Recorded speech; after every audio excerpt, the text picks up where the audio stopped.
That is the most on-time start I think we've ever done. So congratulations to us. I am your host, Jeff Harvey, and this is Star Trek Europa. You can learn more about the show by checking out the link in the link tree in the description over there. I don't know where I was going with that. Let's go ahead and do introductions. I had more I was going to do. I can't remember what it was. So let's go ahead and do introductions. Let's start with Brian. Speaking of squirrel brain.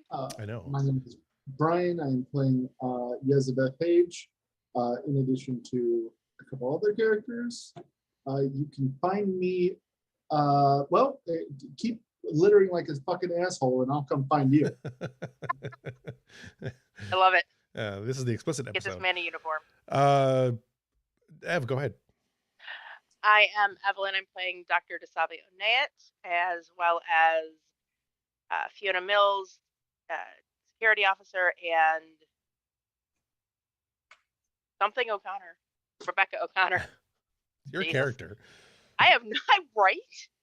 I forgot my own name earlier today, so that's where we are. It has been one of those days. It has. Anyhow, you can find me on TikTok at Caffeinatrix. Every other Sunday, you can also find me on Twitch at St. Pete by Night in the vampire game that I play. Nice. And Jack. Yes, hello. I am Jack. I play Captain Ronnie Ambrose here on the USS Europa, but when I'm not doing this, I'm doing things on my own channel. You can find me over at twitch.tv/The People's Ascension. And if you search for that on YouTube, you can find all my old content over there as well. Currently, I do actually have some announcements. Things are finally getting back together after a fairly rough month. But two important announcements. Casting is going well for the upcoming season 3 now of RPGs Uncovered. That is a series dedicated to showing just how quick and easy it is to learn a new TTRPG. We will be focusing on a game called Lost Eons, which is basically a sci-fi fantasy version of the Fallout series with bunkers and mutants, and it's that mixed with a little bit of Blades in the Dark. So it looks like it's going to be a great game. We're looking to start the week of the 15th. So in about 2 weeks from now, I will have more details soon once I get all the scheduling all hammered out. And I also will prospectively, again, scheduling, but I'm looking to be in a game of the One Ring Second Edition with some amazing people over with Deserted GM. And that will be on the 18th. So if you're interested in any of those, both of those things are all about learning new games and showcasing new games. So if you're interested in that, come hang out with me over on my channel, and I'll drop my link if you're interested in that. But for now, we're out in space or a white void or something. Take it away, Jeff. You're in several places at once at the moment. If you want to learn more about this show and shows like it, you can catch all the back episodes at Studio Tembo on YouTube. You can also find me on Twitch, Twitter, TikTok, and all the other places. Again, check out the link tree in the description. So when last we left off, who wants to do the recap? I think Evelyn took notes. I could be wrong.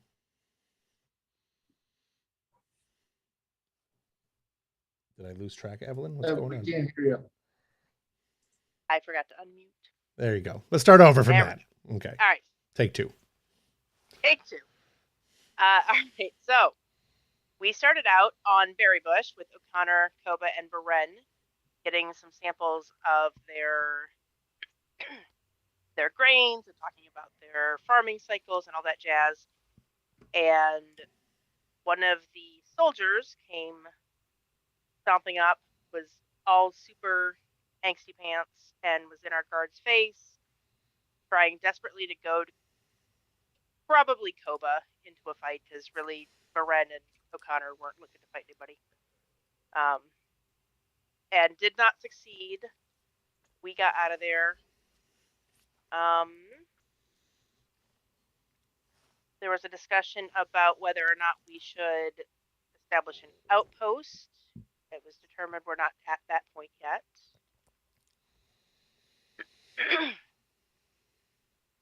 Oh my God, you lost your head. Oh, you're fine.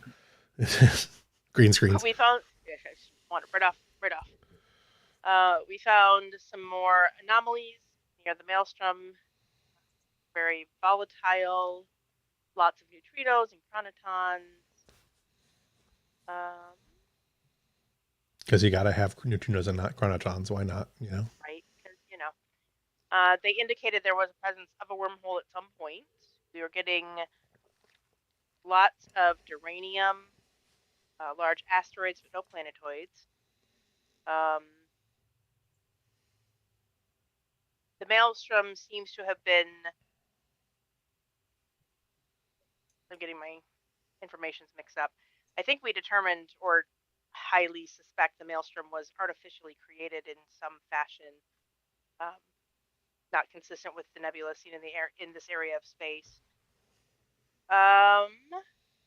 We found evidence of Federation and Alpha Quadrant ships. We also found the Bellerophon. Or what's left of it. What's left of it, right?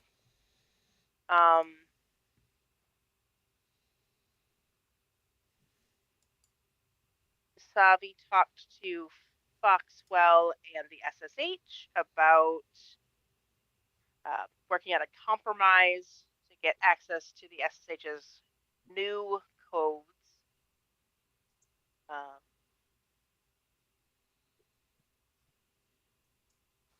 Okay, that's where it was. Federation, Jem'Hadar, and Cardassian ships. Mm-hmm.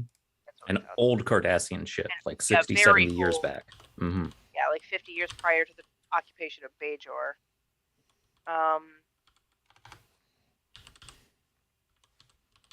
My notes kind of go all over the place here. And all three of those ships looked like they came from not only different points in time, but different points in space, because Cardassia is way over there, and the Bellerophon was just down the street. Right. Yep. So we took a shuttle out with Tong, Yezbeth, and Connor, just three of us. Oh, and Not, I don't believe Tong was with you. No. It was Jisa, Kendall, and O'Connor. You're right. Oh, that's where I got confused. Tong and Yezbeth were having a conversation about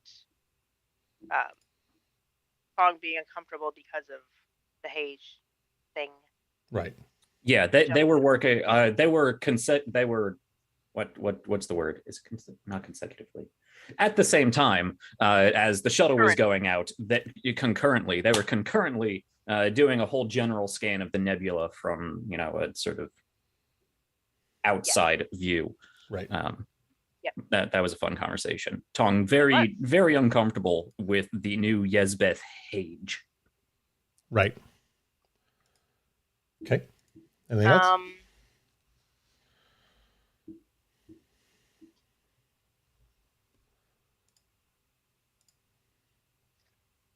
We got the black box of the Bellerophon, and Jisa made a point to also find the bridge faceplate of the Bellerophon, and in doing so, fired a phaser to get it unstuck from one of the subspace eddies or gravitational eddies, whatever it may have been, which apparently ripped a hole in the space-time continuum or something.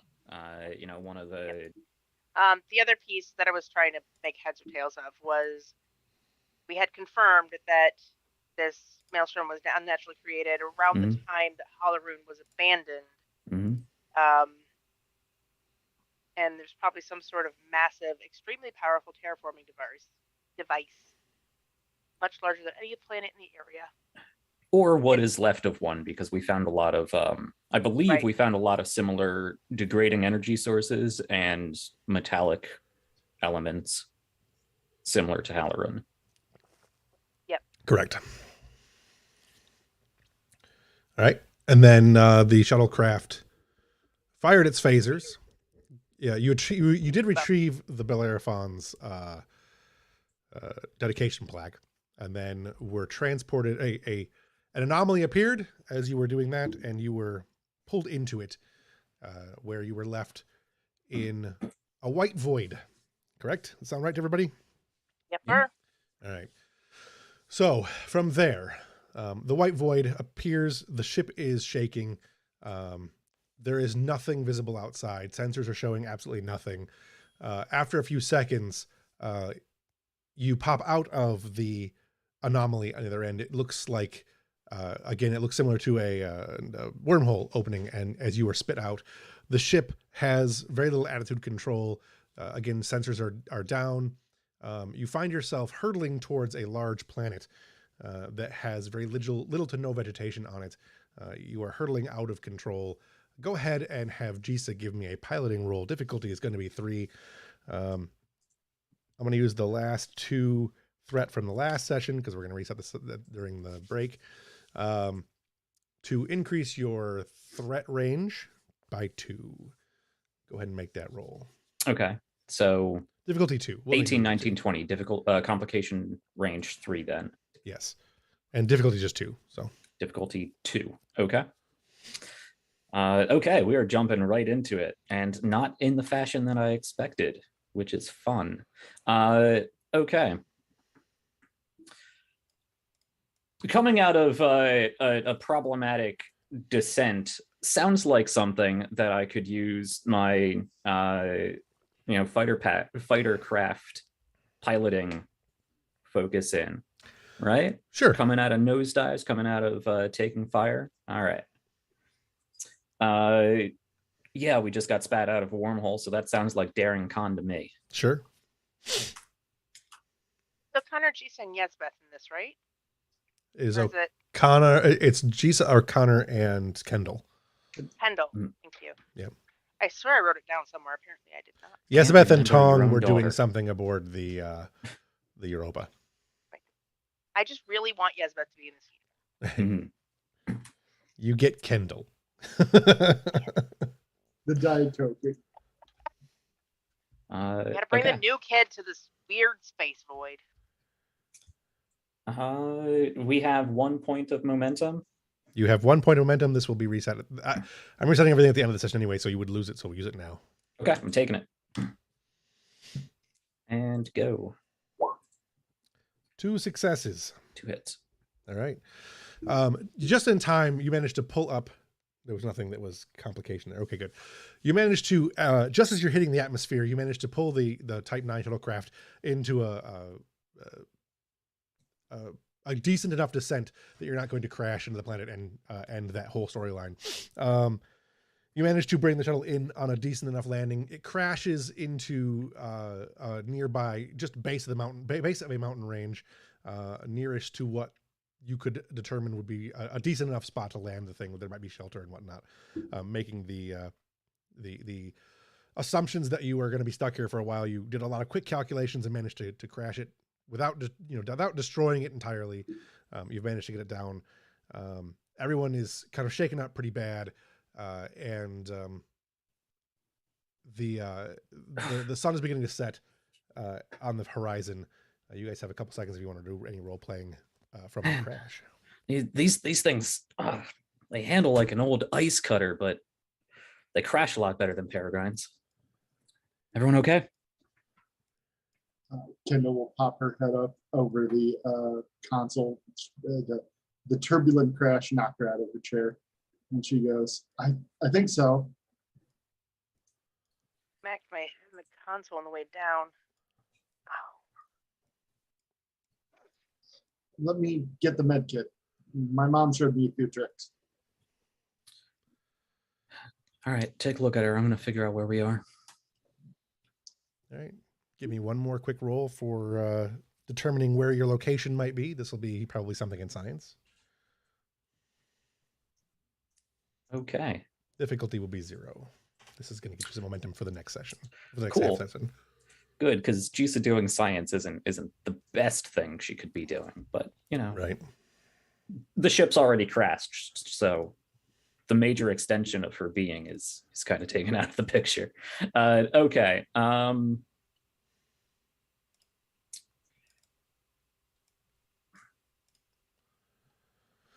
Yeah, it's gonna be a science roll. Yeah, reason and science, or I would even go for like reason and con, because you're checking the ship's systems to see if it's referencing anything.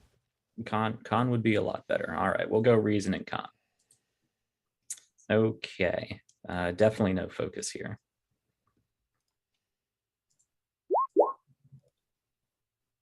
That's a whole lot of nothing and a complication. Oh. All right. So, as you're working with the system, you're typing in like the calculations and everything else, trying to figure out where it is, and then there's something that shorts out. You hear a whirring buzz, and you realize that you have shorted out the navigational beacon of the shuttlecraft. Let's go ahead and do our intro roll.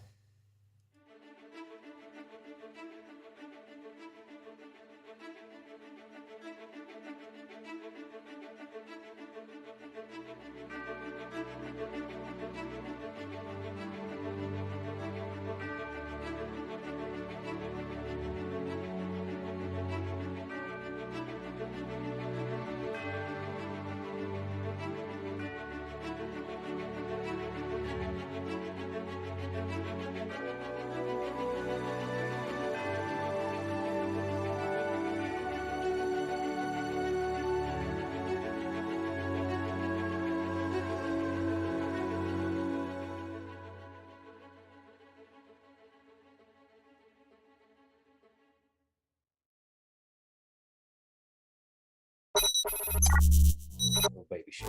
That's one of the reasons I decided to go with Luna. I think it's a neat little ship. It's got all of the features that you would need it to have. It's advanced technology. Like I like it. Mm-hmm. So, all right. So you have crashed on the planet. Let's go back to the Europa. We'll come back to that in a little bit.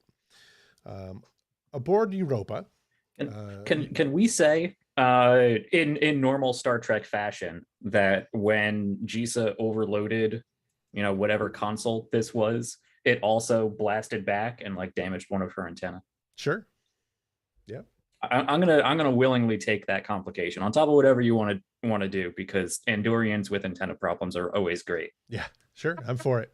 Back aboard the Europa. I don't know if Jack, I doubt we didn't talk about it. I don't know if you had a quick captain's log you wanted to do. I forgot to write one, and we didn't discuss it beforehand. So if you don't want to do one, that's fine. We can move on. I can make one up. Let's throw one out there real quick.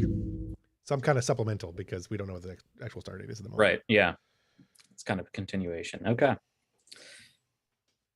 Captain's log supplemental. We're currently circumnavigating the Maelstrom Nebula at the center of the Valley of Plenty planetary cluster. We've gotten a lot of readings, a lot of similarities to the old Halloran station, and clear evidence that this is not a natural phenomenon. The science teams are having a field day, which is good for them. I am mostly concerned, however, with the presence of the 3 destroyed ships that were reported coming through the wormhole. We sent an away team out into the nebula. Unfortunately, due to all the exotic particles floating about, communications have been spotty. They're due to report back soon, and I'm interested to see what their findings are. Excellent. So aboard Europa, science teams and whatnot have been going through and finding all kinds of data and everything else, and scanning and doing all the things. The SSH has been also working on doing a level 1 diagnostic of the shuttlecraft that was tampered with, quote unquote, by the Bonanue, the other race people, which I don't think we've used the term Bonanue on the show yet. So, anyways, the Djaran Hiren, the Djaran Hiren, who tampered with the ship. So let's go ahead and pick that up. You have completed your level 1 diagnostic, and everything appears to be pretty much perfect. They definitely, you figure out how they managed to bypass the security. You see the, flaws in the security and could address them to some extent. So that's a thing you could report on if you wanted to. I imagine that Tong is probably, well, you can't really talk to Tong. So Yezabeth, we'll bring her down here, who is the chief of the acting head of operations at the moment, has been finishing up the report with you, going over everything and implementing some suggested changes that were approved by upper staff. So if you guys want to have any kind of conversation, I think that's a good place to. You guys have never interacted before, I don't think. I think we have. Have you? Elizabeth from the SSH? Yeah. She I talked think to I him. made some sort of snarky comment, but Well, she talked to him about his body. Like Oh, we right. had that discussion. We had a fairly lengthy discussion about the robot body, and she compared it to being a trill and Yeah. So, how's everything settling in? settling in. Well, Are you Yeah. referring to my reintegration or this particular task? a little column A and a little column B, I guess. Right. Well, the ship is a little too small for me now, but I'm managing. As for this problem, it's not much of a problem anymore. I've found what they did quite skillful, really. Not beyond my capabilities, but impressive. Right. Yeah. Let me take a look. Well, you can see here they bypassed this line of code, managed to get in through a back door that really should have been protected. I see exactly what happened. You're right. Well, I'll make sure that I'll make sure that this back door is closed. We can do remote updates on all the lock mechanisms. Very good. We should also create some sort of adaptive reprogramming algorithm to change up said pathways in the future. Good idea. I don't suppose you have a level 4 cryptography system, do you? Somewhere in stores? I am the quartermaster, after all. I assume this is taking place in the shuttle bay, and they always have industrial replicators there, so he will just walk over, press a few buttons, and replicate the needed component. Okay. Perfect. See, this is why I'm glad we have you. I wouldn't have known the right component.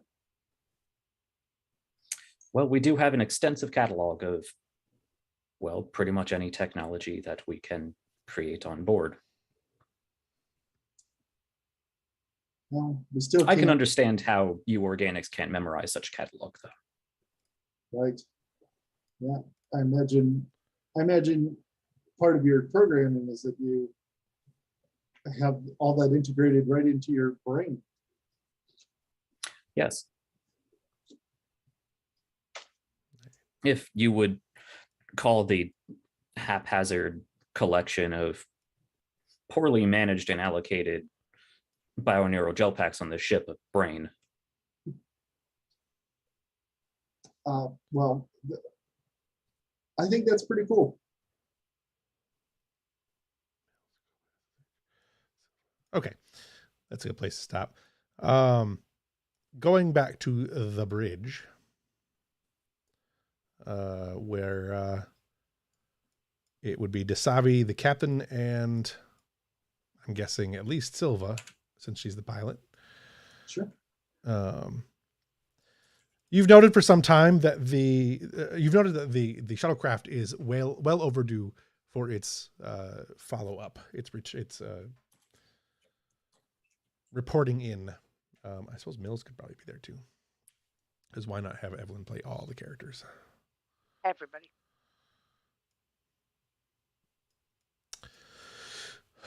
So yes, the definitively have not reported in. Anything you want to do about that group of people? So we'll report. Commanders, I've scanned all signals, emergency, non-emergency. There's no sign of any. There's no sign of any signals from the nebula, from our ship, from our shuttle. I'm understanding our sensors and communications are having difficulties in bypassing the nebula, but they are well overdue. If they had the same problems we're having, they should have moved out of the nebula if they could. That leads me to believe something went wrong.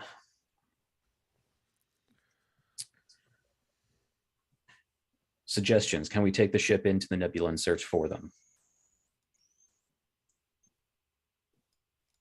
Silver will give kind of a wobbly hand signal.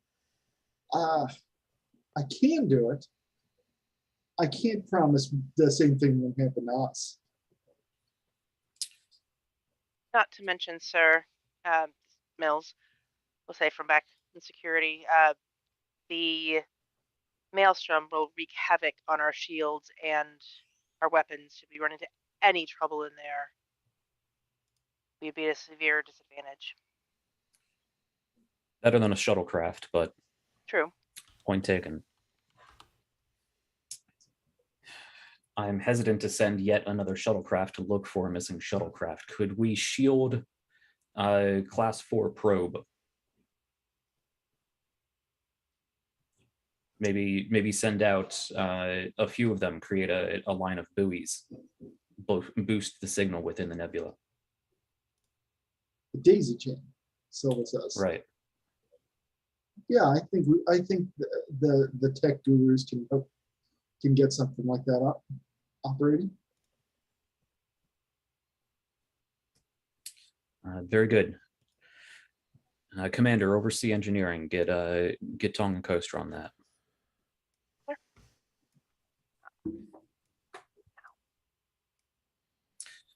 In the meantime, have we uncovered any clues as to what this might be from our own scans?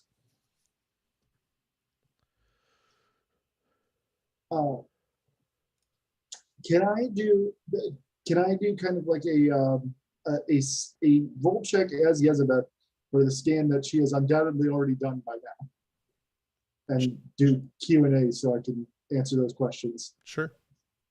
Okay.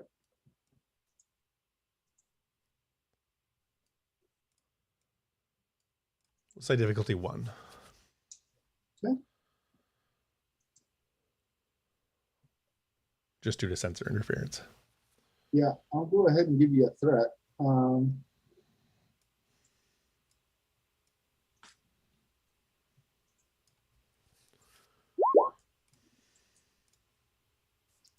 It's 3 successes. So, All right. So 2 questions plus any other questions you might get. The ship can also make a roll. okay. Did we detect any kind of anomalous readings when around the time the shuttle disappeared? Going back and looking over the log, I would say yes. And the ship gets another one. You would see an increase in neutrino and chronoton particles in the relative region of the shuttle. Okay. And that relative location of the shuttle, do we have a fairly good idea of what that region was? Yes. Okay. So Silva will report that. We've gone over the sensor logs. We think we know the time and the place where the shuttle disappeared. We could avoid that specific spot while we go in and search for them. Empress would stand up and walk over. This is Yezbeth? Silva would have said Silva. it. Yezbeth made the roll earlier and is reporting, and the information is being gone through now. So. I see. Yeah, he'll walk over to stand behind Silva and take a look at the console. This particle burst, having spent so much time at DS9, does that look familiar to a wormhole opening? Yes. I'd say we found our wormhole. You have 3 more questions plus any other questions that you might have gotten. Or no, sorry, 2 more questions plus any that you would have gotten. Is there a way to tell from where we are where it might open up at or when? As far as the destination, Hmm. no, you don't even need to. You don't even use a question for that. There's no way to know that from where you're at. I didn't figure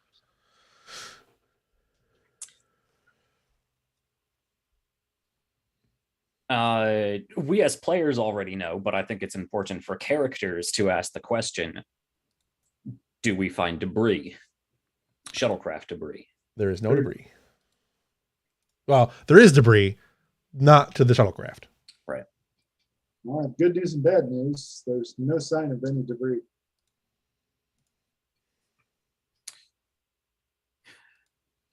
Well, then it's likely they've interacted with the wormhole. Best case scenario, they came out on the other side of it intact. But that's best case scenario. Wormholes are unstable. And even with that, we don't know where or when they would have popped out or how frequently this wormhole will open and rotate through its obvious selection of destinations. Or if you can even go back the other way. I've heard of one-way wormholes. They might be on the other side of the galaxy with no way to get back. Unfortunately, we don't have enough data on wormholes. They're too rare. The longer this conversation is progressing, Jack, you're feeling a sense of worry that Nasavi is very clearly trying to tamp down.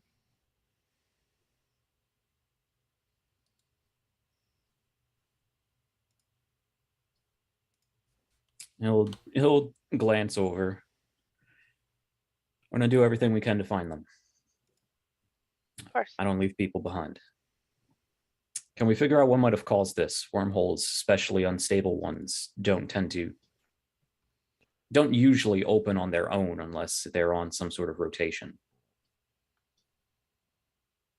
Silva will say, I can have the geeks look into it. Might be able to find whatever triggered the wormhole to come into operation.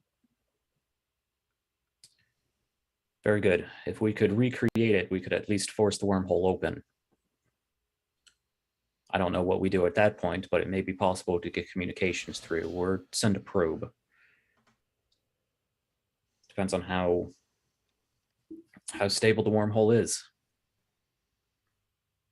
I think Silva will look darkly for a second and she'll say, Captain, at the risk of sounding dour, there is something to be said for the situation of putting good money after bad. At that, there's a quick flash of anger, just super quick. Sorry, could you repeat what she said? I'm not sure I caught that end bit. There is something to be said for the possibility of sending good money after bad. If we bring the Europa to this wormhole, we'd be putting a lot more people at risk than just those on the shuttle. I'd agree. I don't think we should bring the Europa anywhere near the wormhole. But if we can set up, as you said, that daisy chain of comm buoys and perhaps send one or more through the wormhole, might be possible to communicate. I'm not sure of the technology required, but they managed something with the Bajoran wormhole, two-way communication through the wormhole, at least while it was active. We might be able to set up something similar to that. She nods, and I'll make sure the tech team has those schematics. If necessary, we can have those deployed via shuttlecraft, but I'd like a minimal crew in that, and I'd like them to maintain maximum safe distance from the wormhole until we're sure exactly how it interacts with local phenomenon. She nods. Would it be safe to say Dasavi is like glaring at Silva? No? Okay. No, she's maintaining her professional demeanor. She's staring at her psychically. Yeah, right. Ambrose is getting these flashes of emotion that she's trying to keep control of. She's trying to kind of maintain her rational detachment. But as an empath, he's picking up the emotions that are flashing through too. Silver will spare a small glance towards DeSalvi before she looks back to the captain and says, "Well, if that's all, I'll go ahead and I'll make sure everybody's on the same page." Very good, Lieutenant. Commander, my ready room. Yes, sir.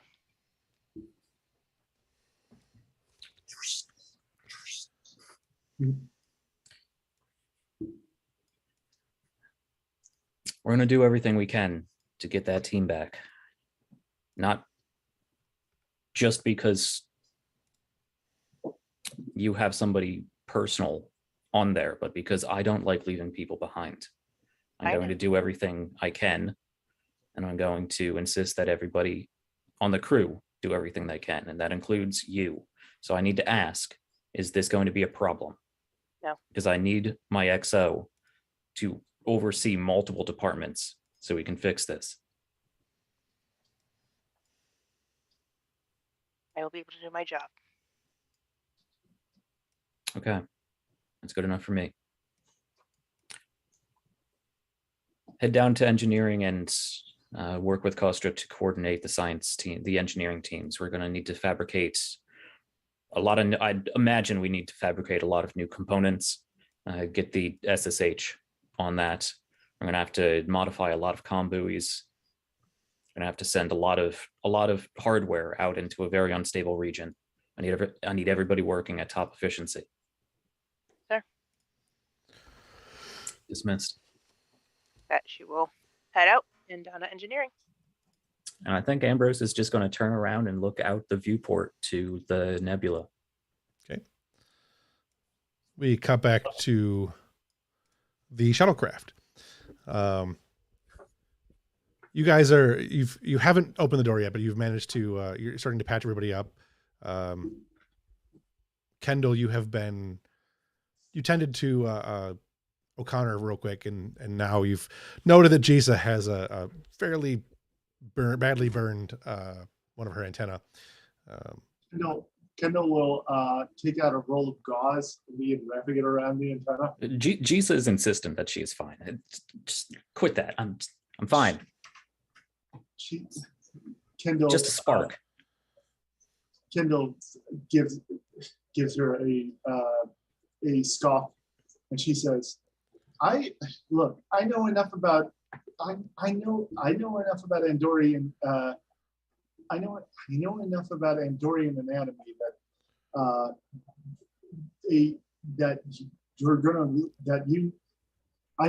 Andorian anatomy that this is going to make you awkward, if nothing else. We have more problems to deal with this right now, and she's going to stand up and. You always crash land on a planet with a breathable atmosphere, or else you can't do anything. Right. So she's going to head over to the to the door. She's going to stand up and make her way to the door and just clearly stumble into things. Let's have some Andorian safe for TV fake curse words. Right. I think Kendall will literally stifle a giggle. Before going back up to her and say, "May I?"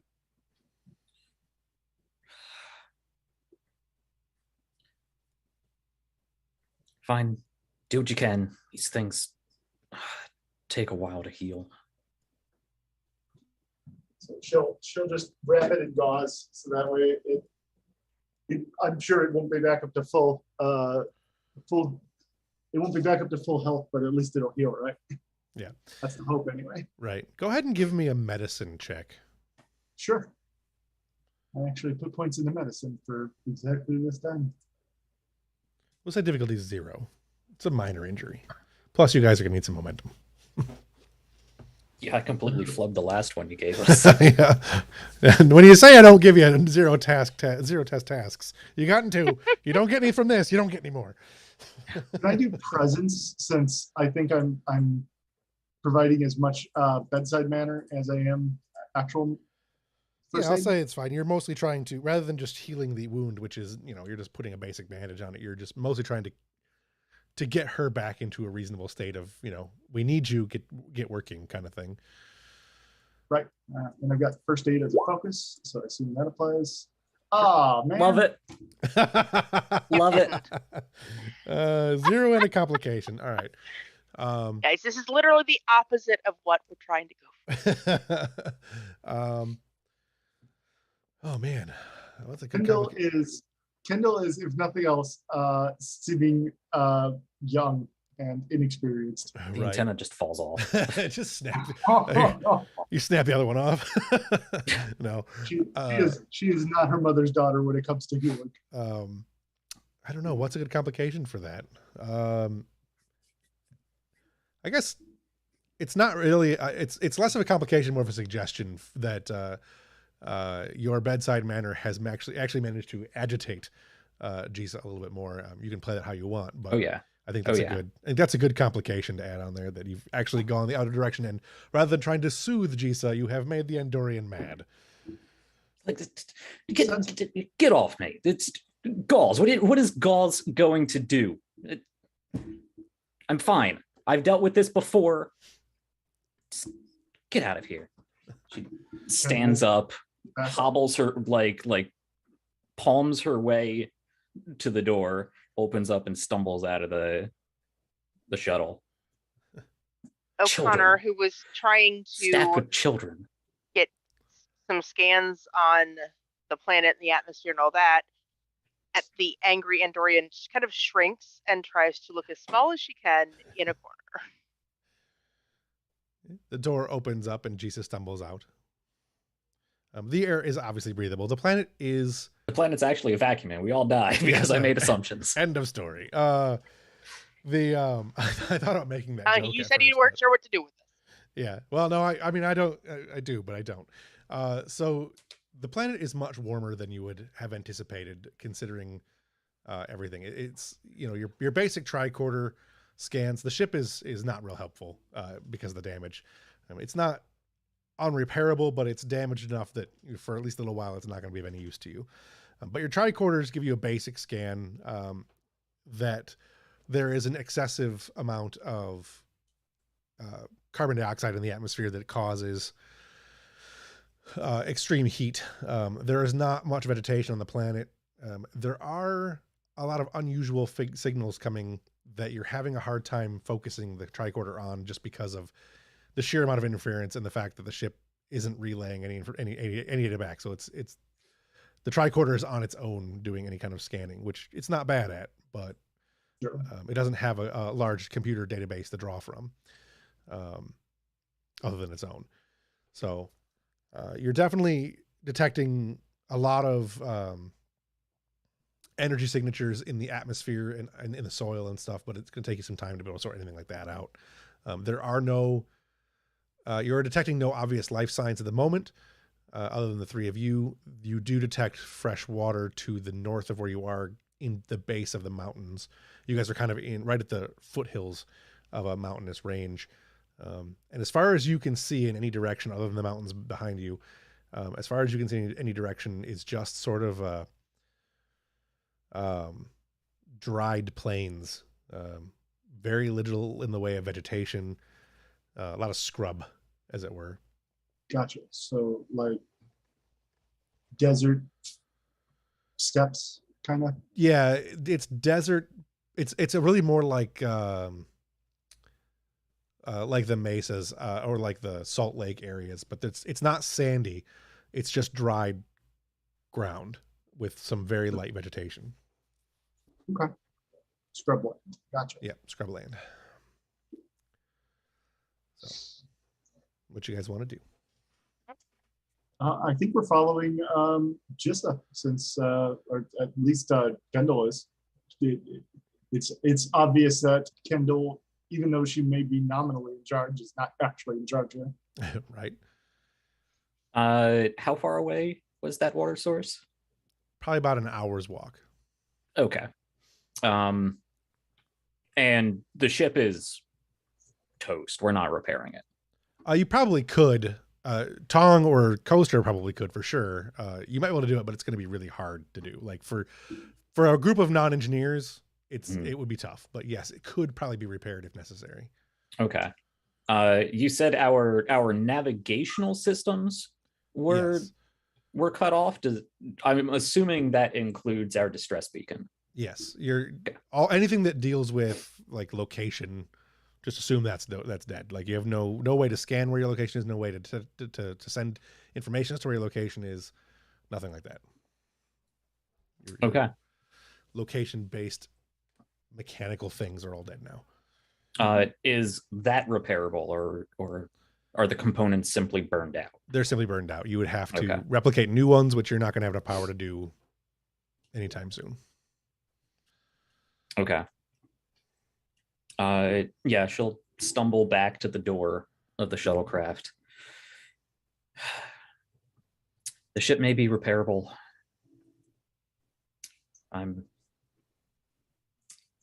trained in maintenance of my fighters. This thing can't be that much different. I may need your help, but we should secure a camp. There's water about an hour from here. We should make the journey and see what we find. Maybe we can set up in a cave something to get out of this blasted heat. Kendall will say, I've got some survival training. I can search out some shelter. All right. Grab your phasers, take what you can carry. Let's head out. You guys go through, grab all the emergency supplies off the shuttle, the couple of backpacks that there are, and the phasers, there'd probably be probably at least 3 Type 2 phasers on there. So, and then you begin marching your way up the mountain range. O'Connor, are you going to do anything? Just going to follow? Yeah, she's coming. She's grabbing whatever receptacles she can for water and whatever portable equipment they can carry. Okay. I take it you let us know about the conditions on the planet, the ones you scanned, the carbon dioxide and everything? Yes.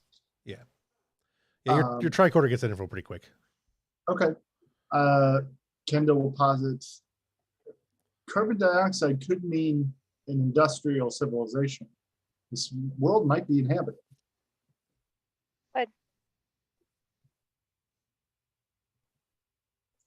If there's people on this planet, they're not here. But if we could get a signal out, yeah, maybe someone might pick it up. At least not on this side. Who knows how big the planet is? And without the ship to relay, our tricorders only have so much reach. There's another problem too. If it is inhabited, it might be a prime directive violation for us to contact them. We might have to lay low or, I don't know, bury the shuttle. If the choice is between dying and violating the prime directive, I'll take my court martial now. Kendall will think for a moment and she'll say, no, we can't allow Starfleet to break literally the biggest rule. If it comes down to our survival or preserving the prime directive, I'm afraid Kid, I know you're just out of the academy. You've heard all the speeches, all the high-minded ideals. People break the prime directive all the time when they need to. If we can get off this planet, we're getting off this planet. Well, I should go find that cave, I guess. All right. We'll guys prioritize communications and at least see if we can pick anything up. You guys start walking up the mountain, and let's go ahead and do you can each do one thing. We'll have you guys figure out what you want to do. So, Kendall, you were going to do the survival test, right? You want to go ahead and do a survival roll. Difficulty will be 1. Jisa, what do you want to be doing? Not fall off the mountain. Fair enough. So that is what you're focusing on. Yeah. O'Connor, what do you want to do? She is going to scan what little vegetation can be found, and try and determine if any of it is edible, if we come across any like cacti, anything like that. So let's go ahead and have Kendall make a. Can I do security and insight? I think it's insight security. I'll go with that. If you have a focus in survival, we'll go with that. And then O'Connor, you can make a reason and science roll with xenobotany as your focus, and then we'll let you both ask questions regarding your things based on what you guys get. Also, the difficulty for both will be 0 again. Okay. So I got 3. Brian's got 3. You can ask 3 questions related to the survival situation you were in. Sure. First, do I find any tracks from any humanoid creatures? Like, do I find any footprints? No humanoid creatures, but you are picking up. You do see evidence of fauna. Okay. So somewhat large fauna. There's probably at least a mid-sized predator, 40, 50, maybe 100-pound predators, and prey in the 1 to 200-pound range. Okay. Do I find shelter? You will be able to find a cave system near the water. And that kind of answers my next question. Do I find fresh water? Yes. Okay. Although we'll get back to that in a second. It is fresh water. It is drinkable water with the technology that you have on board. Sure. Yeah. All right. So O'Connor, I think you had one more question there, Brian, but O'Connor, you've got 2 questions. Okay. So you do find some basic edible food. Won't do an Andorian a lot of good. It's not, she won't starve, but it's kind of a poor nutrition for her. But there are other 2 of you can eat it fairly readily. Not a ton of it, but you do find some berries and scrub grass and things like that you guys can eat. Anything you want to do with your 2 questions. And this is environmental related. You can ask basically anything about the environment that isn't directly survival related. Right.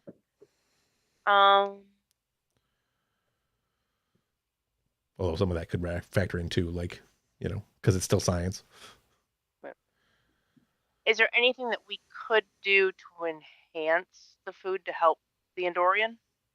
Not with the technology you have at hand. Okay. I mean, you have food rations too, so it's not like you guys are going to go starved. True. But Andorians just have a much higher metabolism, right? It is a much higher metabolism, yes. I think there is some dietary restrictions as far as they don't eat certain things that humans eat, but it's not that different. You can eat this stuff. It's kind of like humans eating corn, right? You can eat it, but it doesn't really do a lot for you.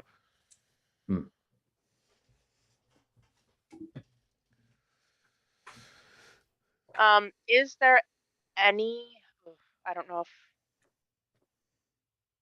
May also just be a low calorie supplement of food. So is there any what?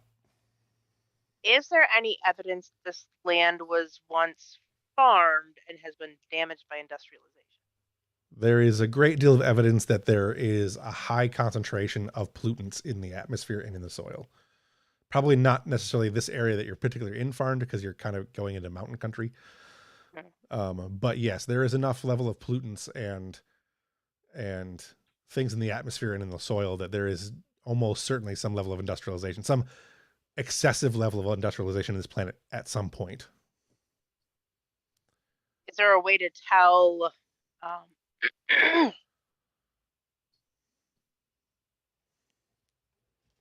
is there a way to tell how far gone or if it's current? So based on basic carbon decay, you can tell it's pretty old. This planet was probably deindustrialized sometime over a millennia ago, maybe 2 millennia ago. Much more than 4,000 or 5,000 years. Carbon dating doesn't work anyway, so it's kind of hard to say. Plus referencing, what the carbon levels and everything else are. It's hard to know for sure, but it's been at least 1,000, probably 2,000 years. Okay. Do we see a half-buried Statue of Liberty anywhere? No. Okay. Valid. No ape men. You're looking at probably somewhere between 1,000 and 1,500 years ago. It's about when it probably stopped. Okay.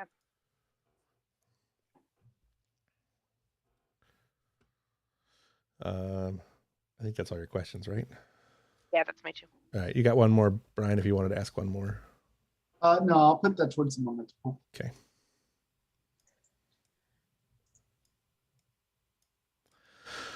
All right. You're probably right, Ensign? Right, Ensign? Yeah. Yep. I think everyone's an About- ensign except Jesus' lieutenant. Lieutenant, right? Yeah. Although technically, she outranks Kendall. Kendall, I think, was assigned leadership of the of the party,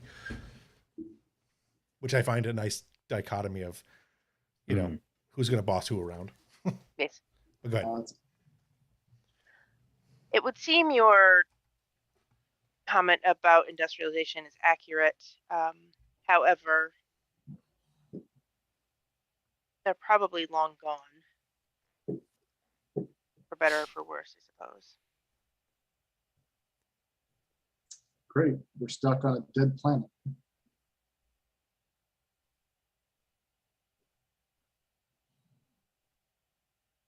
Well, maybe we can go, if they are gone, then maybe we don't know how far they advanced technologically.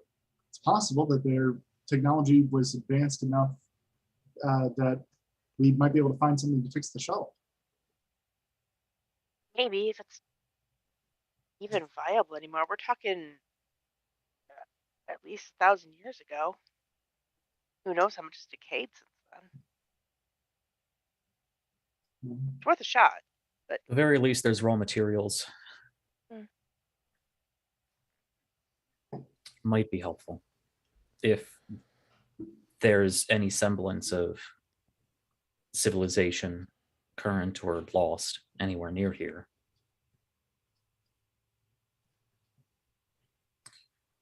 For now, let's set up camp. Start working on purifying the water. We're probably going to have to take multiple trips back and forth between here and the shuttle, but I want to see if I can get that thing fixed.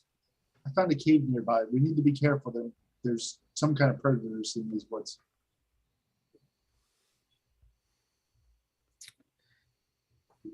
All right, well, let's go kick something out of its home. All right. You guys set up in the opening of the cave. It's not real deep. It's not like you have to worry about bears being hiding in the back of anything. But you do see evidence that something comes through here at least on a semi-regular basis. It's quadrupedal. It's heavy, 100, 125 pounds in that area. So like think like a gray wolf sized type critter. And there is obviously some sort of game that is in the 200-pound range. So small deer, very small deer. And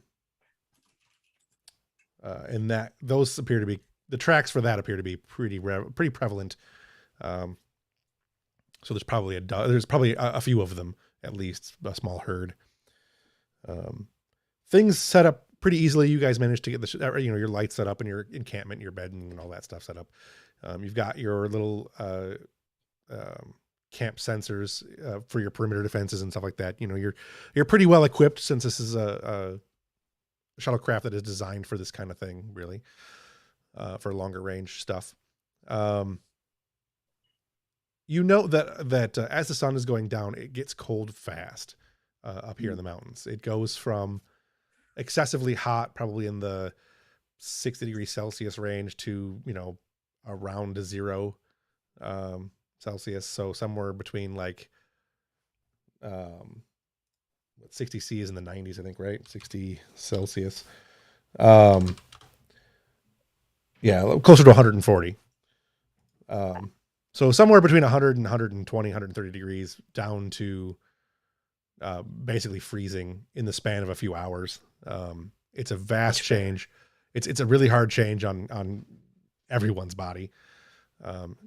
Jisa obviously is doing a little better in the cold than everybody else is, but you do have You do have survival gear as far as the clothing goes, like with the reflective pants and all that stuff. So you're okay on that. Kim was gonna tuck herself really tightly into that mirror colored that chrome sleeping bag. Right. Jisa will find a nice big rock to bring over and superheat it with a phaser. Yeah. Yeah, that works. Getting some more regulated temperature for the cold anyways.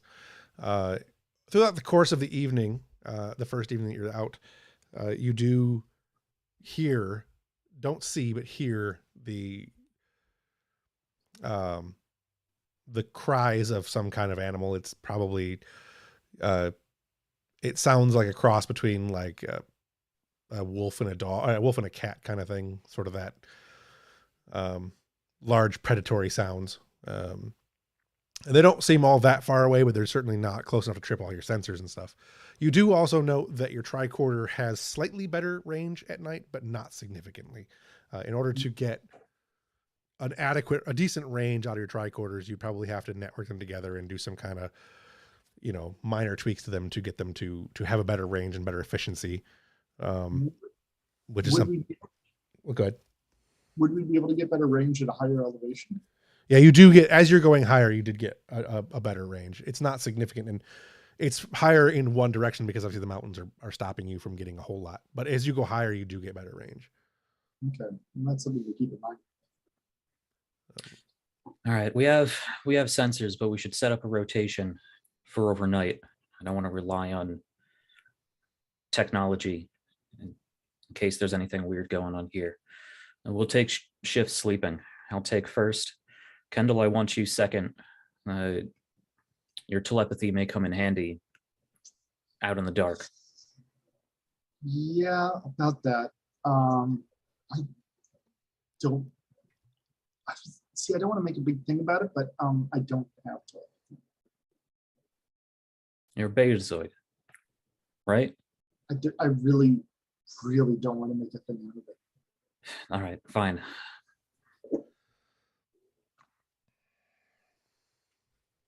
O'Connor, you're on second watch then. I'll leave Kendall to the morning. Kendall will sulk in her sleeping bag. Take an eye. I'm gonna take a walk outside. I won't be far. I want to get an eye on the stars. Okay. Yeah, I want to go out and I want to see if I can. An angry, hot-headed, wobbly Andorian going out on a walk on an unmapped planet on her own. Right. Great idea. I want to go out. First goal is to see if I can, look up and match any of the star patterns with star charts I would know. And if I happen to see a nice, juicy game animal, I'll shoot it. Right. All right, let's go ahead and because of where you're at, you do have a tricorder, but looking at the stars to map them out will be very difficult. You do not immediately recognize anything, like not anything. It's completely foreign stars to you. You don't even see a reference point that you could even begin to note. So you are clearly not in, at least the Alpha Quadrant. It's hard to say from planets anyways. Every planet's different. You're not on any planet you've ever been to before. That's for sure. So give me also the reference points that you have. The tricorder does not immediately pick up, which means it's probably not Alpha Quadrant. So go ahead and give me a roll. And I'll say con and reason, I guess. The difficulty though is going to be really high. Yeah. I'm going to say the difficulty is actually going to be 5. Okay. You do have 3 momentum. I'm not going to spend any threat on this one. Just circumstantially speaking, where you're at, unknown planet, unknown area, it's pretty high. Yeah. I don't think I have a focus I can use in this. Even if I spend all 3 of those momentum, that would give me 4 dice. I don't think it's possible for me to roll 5 hits. So I'm not going to worry about it. Where's Jisa at? Let me see what you got here. I got fighter crafts, warp fields and electronic warfare. I don't think any of those are really going to help me with. Yeah, and then a precise evasion. Yeah. No, probably Yeah, not. you take Jisa out of her fighter, her shuttle, whatever she may be in, and she's right. Yeah. Yeah, and I don't see either of those values really applying here either. So yeah, it'd be pretty tough to be able to manage that role. Yeah, I'm not gonna waste any of the momentum. I'll roll just because that's how the game works. I got one hit. Sure. You can definitely tell that you're not in the Alpha Quadrant. The tricorder can confirm with that, and you don't recognize any of the celestial bodies. Although the tricorder does pick out a few that it thinks would be interesting to call celestial bodies, because it's all based on Android, and it was originally a gaming system anyway. I can't remember where that was from, but anyway, yeah, you don't have any idea even remotely where you guys would be. Okay.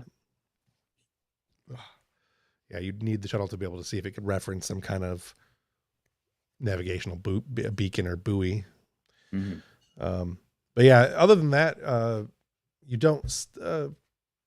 Yeah, the first night you don't see any game or anything like that for sure. There's, you might hear something not too far in the distance, kind of moving around a little bit, but whatever is out there is clearly keeping clear of you guys. Okay. I'd like to have a conversation with O'Connor while Jis is out. Yeah. Kendall is just going to kind of out of nowhere ask, have you ever heard the story of Jonah?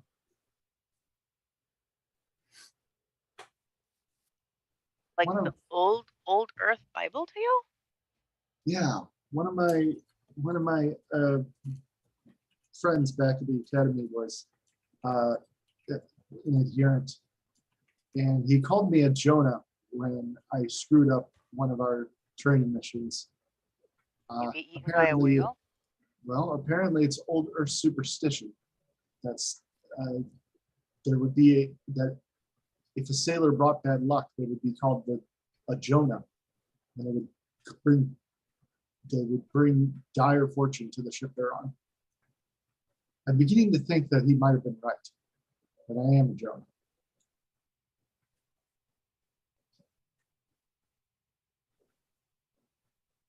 You know you didn't open the wormhole, right?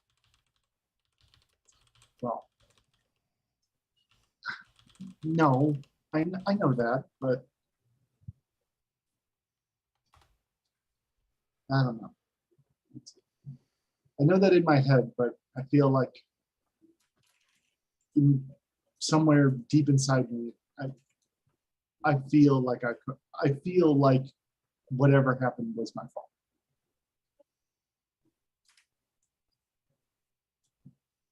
It wasn't any.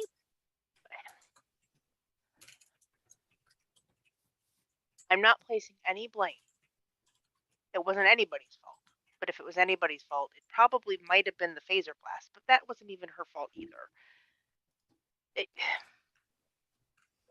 sometimes space does weird things. We just happen to get caught in it. That's the joys of space exploration. Never know where you're gonna end up. I guess not. Yeah.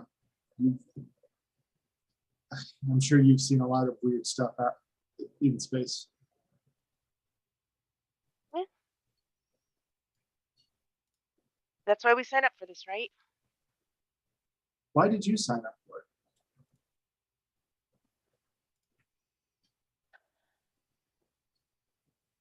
The simple answer? What? The plants at home were boring. I'd studied them all. I wanted to learn about new ones. After you conquered at home, you must travel abroad. Exactly. That's about as broad as we get. Looks around at the cave. Well, I hope your career has been working out for you. I'd say so. I mean, I'm on the flagship of the Federation.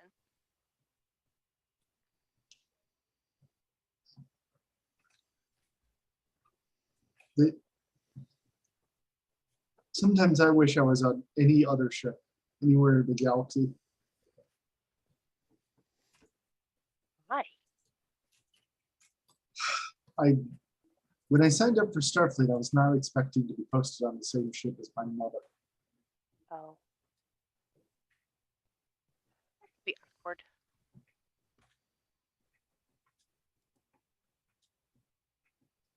It doesn't seem so bad.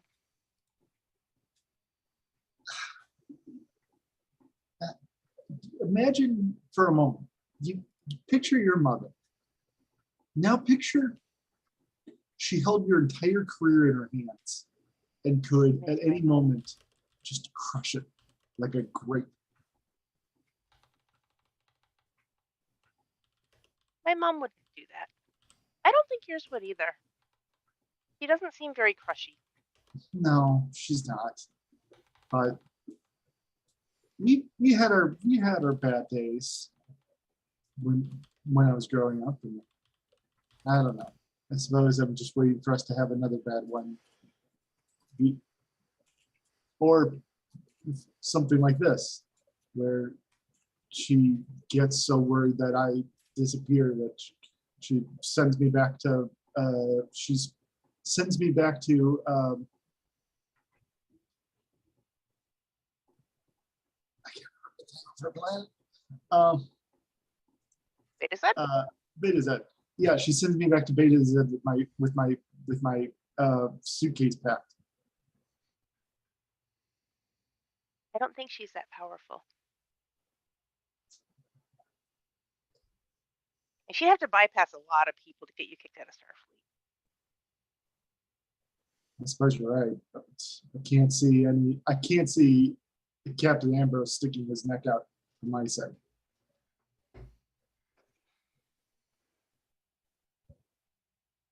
For you specifically, probably not, but not that. Oh, that's not why I meant that. I don't think he would stick his neck out for any one person in particular, but I think he would do what's right. Well, I suppose. Yeah, I hope you're right. He seems like a good captain. I don't mean to sound down on him, but I just, my mother's very good at convincing people that she's right, or that what she wants is the right thing. Others do that. Well, I've got a shift coming up. I better fall asleep. Okay. All right. Let's go back to Europa. Dasavi was heading down to engineering. Mhm. Obviously, things are out of continuity time-wise. That's just the way it is. We did travel through time. It could be that weeks pass. Yeah, who knows? Dasavi is going down to 70 engineering. years later. What were you going? What were you going engineering for? Talk to Tong and Tong and Ghostra. Kostra. Yeah. Okay.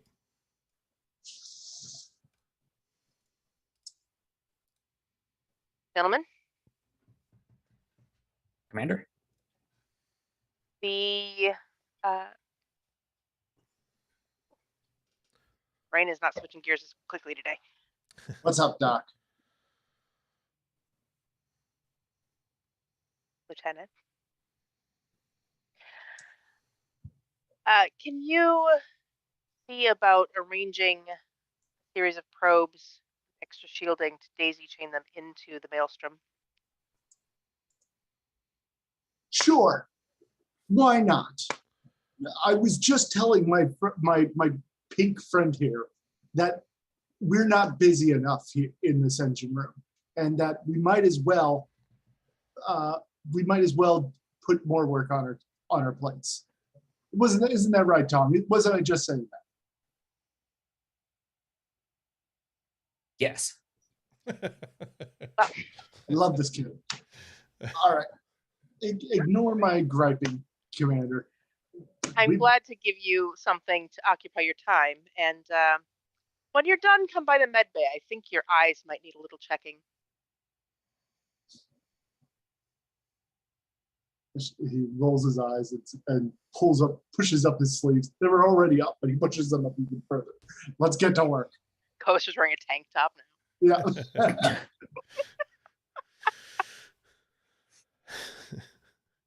Pushes the sleeves up. He's just wearing a vest. He's got that strappy Picard vest. Right. And nothing else. Nothing. Just that and a headband. It gets hot down here in engineering. True. All right. That's why the Ferengis tank. Apparently. It's gotten warm. I mean, he's kind of pinkish, almost colored in that. He's more of an orange color, but whatever. Yeah, I mean, it's a very vague color. Right. Is that all Dasavi was going to do down there? Yeah, with that she'll head back. So let's go ahead and make an engineering test between the two of Kostra and Tong. One can lead one. Kostra's gonna let Tong take the lead on this. Sure. Since he has enough on his plate as it is. He'll assist. He'll look in and make sure that he's doing the right things. Sure. But he'll let Tong take the lead. All right. So Tong, you can make the primary role. Kostra, you can assist, and then obviously the ship can also assist. Your difficulty is going to be, I'm going to say just 2. I am going to spend 2 of these to increase the complication range. Because I think it'd be interesting to see a complication to the communication system. Mm-hmm. So go ahead and make an engineering and whatever you feel is appropriate test, probably either control or reason. Difficulty 2. Could I make an argument for electroplasma power systems?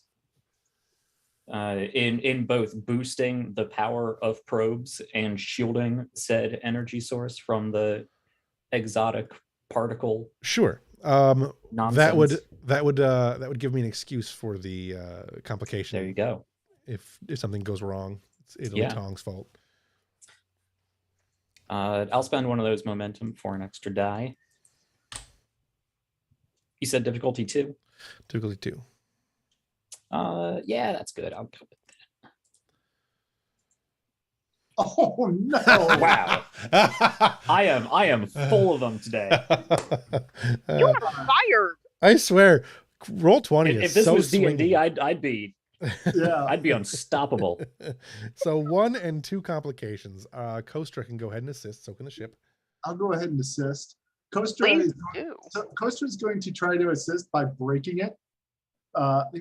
He's going to try, he's going to try and break it so that way make sure that it's intact enough that it can weather the storm. So can I use my troubleshooting focus? Sure. Okay. 1. So we got the 2 we need, but we got the 2. So we got all kinds of complications. Let's have the ship do a roll just to see what we get from that. So if you get momentum back, so if anyone wants to roll the ship. What would this be? Let's see. I got the ship open here. Let's communications engineering. Yeah. That makes sense to me. All right. Ship got 1. So you get 1 momentum back. Thanks, Eva. So yeah, you've got the probe set up. The complication will come in when you turn everything on. The 2 complications will come in when you turn everything on. But yes, you have everything ready. It is set up. It's ready to go. Whenever the captain is ready, he can launch them. Let's do... I don't have another scene at the moment. I was thinking about doing a small scene with somebody else before we got back to... you know what? I need something from Vren. So let's have Vren. All you really have to do is make some rolls. Vren is in the library access doing some research on the linguistics of the peoples that you have discovered. So it is Vren and Eva. Go ahead and make a quick roll, and then I will give you some information. It will be, let's see, character sheet. Let's do reason and science, and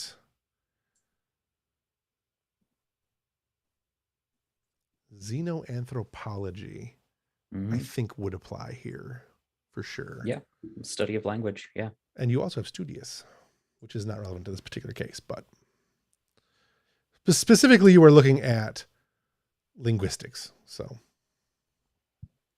Okay. Difficulty? Difficulty is going to be 2. I'm going to spend 1 threat to increase the threat range. All right. Because if you fail, you'll get a bad, perhaps your translations will be poor. Okay. Yeah, let me go ahead and pull one of those dice again, see how many more complications I can roll for you.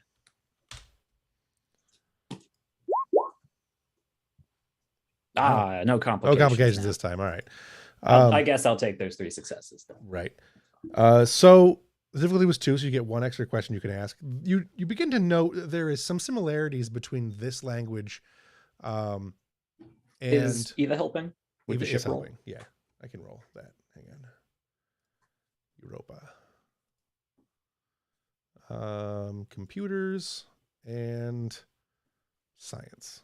Pretty much what she's the bestest at.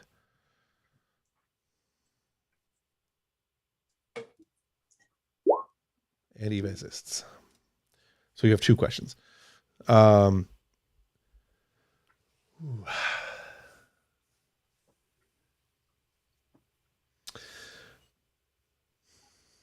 don't want to give too much away yet.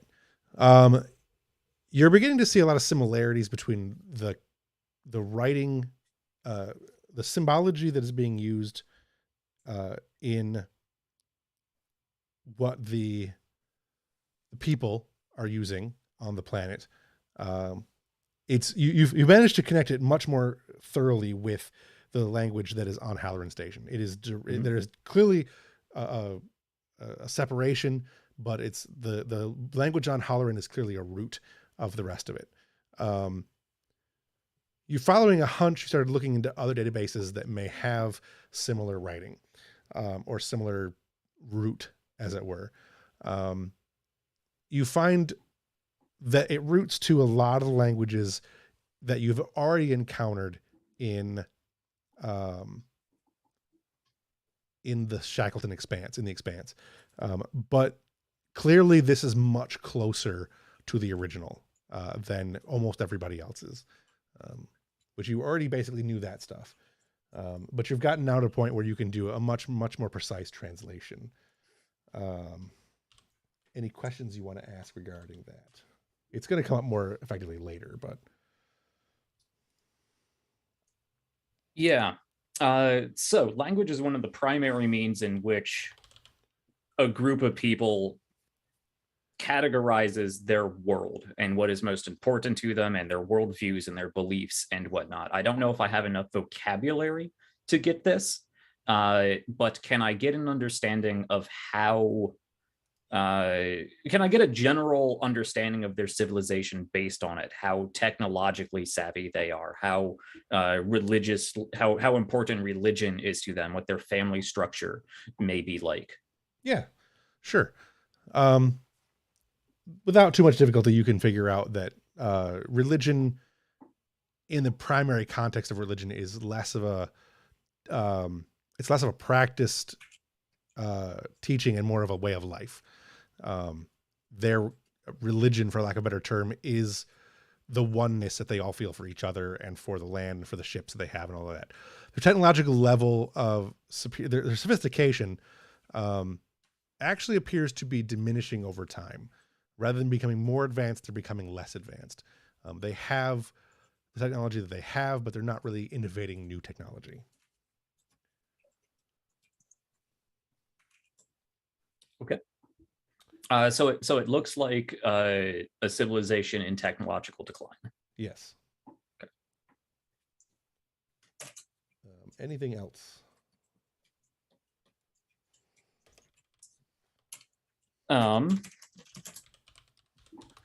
Well, I have Studio, so I get a free question because I bought one anyway. So I might as well find something to use it on. Sure.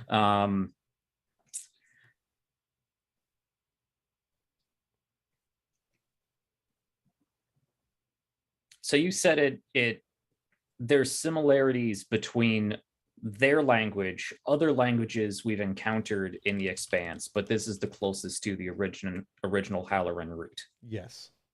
Can I make a sort of chronological map of all of these different related languages and see if I could pinpoint a timeline for relative divergence? Yeah, exactly. Yeah. Yeah, you could probably put that together. It would take you a few hours to assemble everything and have it Vulcanly accurate. But certainly 0.001 degrees of error. I am trying very hard to find a symbol that I can show you. But I am not finding one at the moment.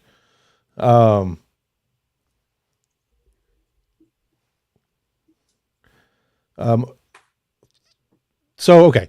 The last thing that you find from this, and this is the information I wanted to give you, but I don't have a symbol. I'm just going to describe it.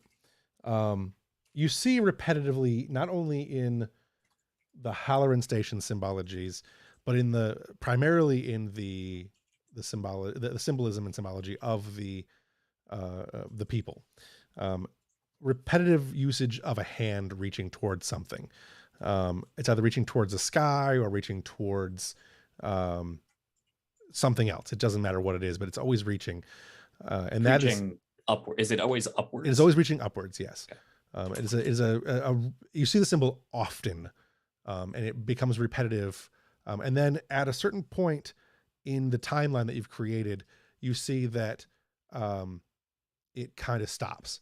Like they just stop using it. They don't put it on things anymore. Or they put it on things far less often. And it stopped being used at all in the other cultures. It just isn't things that are there anymore. And you're looking at maybe sometime in the last, well, it's hard to say because the different the different languages have diverged much earlier, but the only culture that still used it, after your main divergences in your branch of your tree line here, your timeline, the only cultures that still used it were the people. And then they stopped using it a couple of thousand years ago. Like they stopped using it regularly sometime between 1,000 and 1,500, 2,000 years ago. Okay.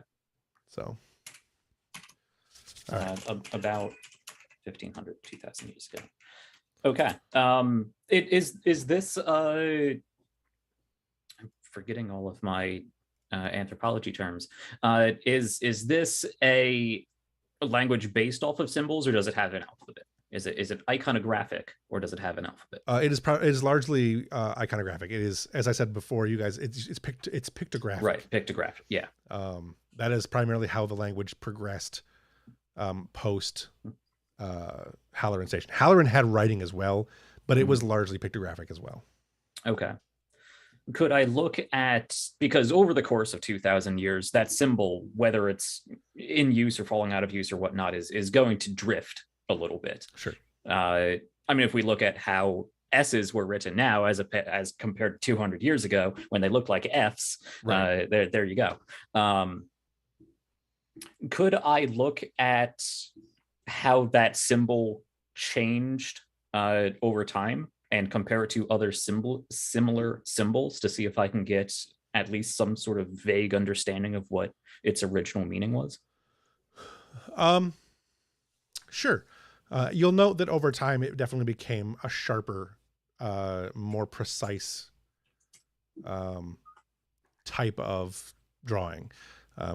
You can compare it to early on where it was much more open-handed, and as it grew, as it was used in time, it became much sharper in definition, as far as like the angles were sharper and the the hand began to close more than it was open. Rather than being an outstretched hand reaching and open, it was an outstretched hand kind of closing. The symbolism for it is the best you can tell anyways. It seems to be reaching for a goal. It's striving towards, it's attempting to reach some sort of utopian existence. That's primarily what it appears to be reaching for.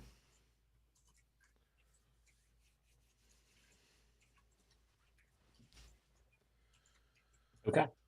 Well, I believe that's my 3 questions. All right. Anybody else have any scenes they want to do, or should we take a 5-ish minute break? Yeah, I was thinking break. Real quick before we do that. Yep. Because I remembered the thing Savi was supposed to be doing. She will also go contact the SSH. Okay. And ask him to help with the probes. Okay. Yeah, that's a thing he can help with, no problem. Yeah. Great. More fabrication. Exactly my specialty. Fabrication and creative alterations is the word I want, but close enough, of existing technology to work in a fashion that it's not generally supposed to. Well, at least you're trying to make this more exciting for me. All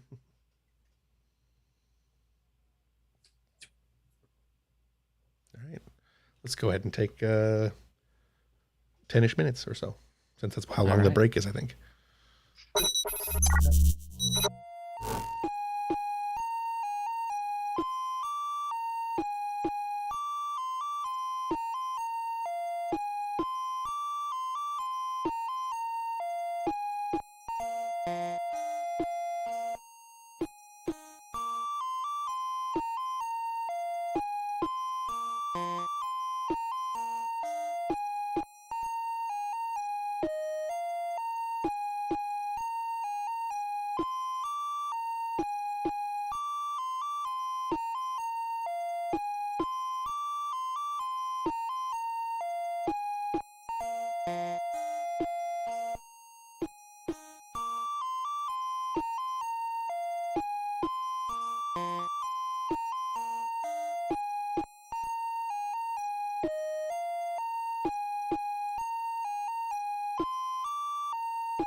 All right. Or my camera back on, huh? I'm so glitchy. It's the glitch in the matrix. Right. At least the sound's not glitchy. That's what matters, right? So You when don't- we Nobody last wants to left, look at you anyway. yeah, it's fine. I have a face for radio. So we last left off with Vren doing her investigation and finding information that she's got. Hopefully that'll play in a little bit later. Well, we'll definitely play in later. Let's go back to the planet with Jisa, O'Connor, and Kendall. You guys have spent the evening. It was pretty uneventful. At some point early in the morning, some rain began. It's not a heavy rain. but it is slightly acidic.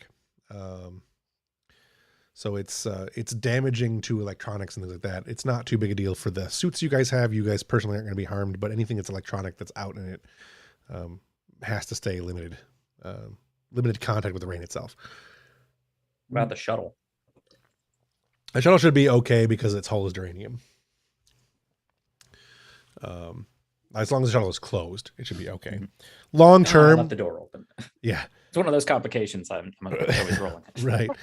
Long term, it will damage the shuttle, but in the couple of days that you're expecting to be here or hoping to be here, it's probably fine. Like if it's out in the weather for 6 months to a year, you might start seeing the paint, or not the paint, like the paint striping and the numbers and stuff wearing off, and then you might see more damage after that and after that and after that. But you've got some time. So with that in mind, what do you guys want to do? You wake up in the morning, everything is getting hot and rainy and wet and humid. It's really the antithesis of anything that Gisa would want to be involved in. I hate this planet. Get alone. This is not ideal. Okay, we should make a trek back to the shuttle, see if we can see what we can salvage, see if we can get communications up, see if we can get some sort of limited sensor telemetry to see if we can find any signs of civilization, past or present. This is going to take a while. All right. Any objections to that plan? No. All right. You guys head down to the shuttle. Right. You guys head down to the shuttle. The path going down is much easier because it's not going up. You have gravity on your side. You do know that it's a little bit near where you're at. The water or the runoff of the rain is does make it a little bit slippier than you would hope. And again, the rain is not good. You take your water with everything else. You've got some purified water, that kind of stuff.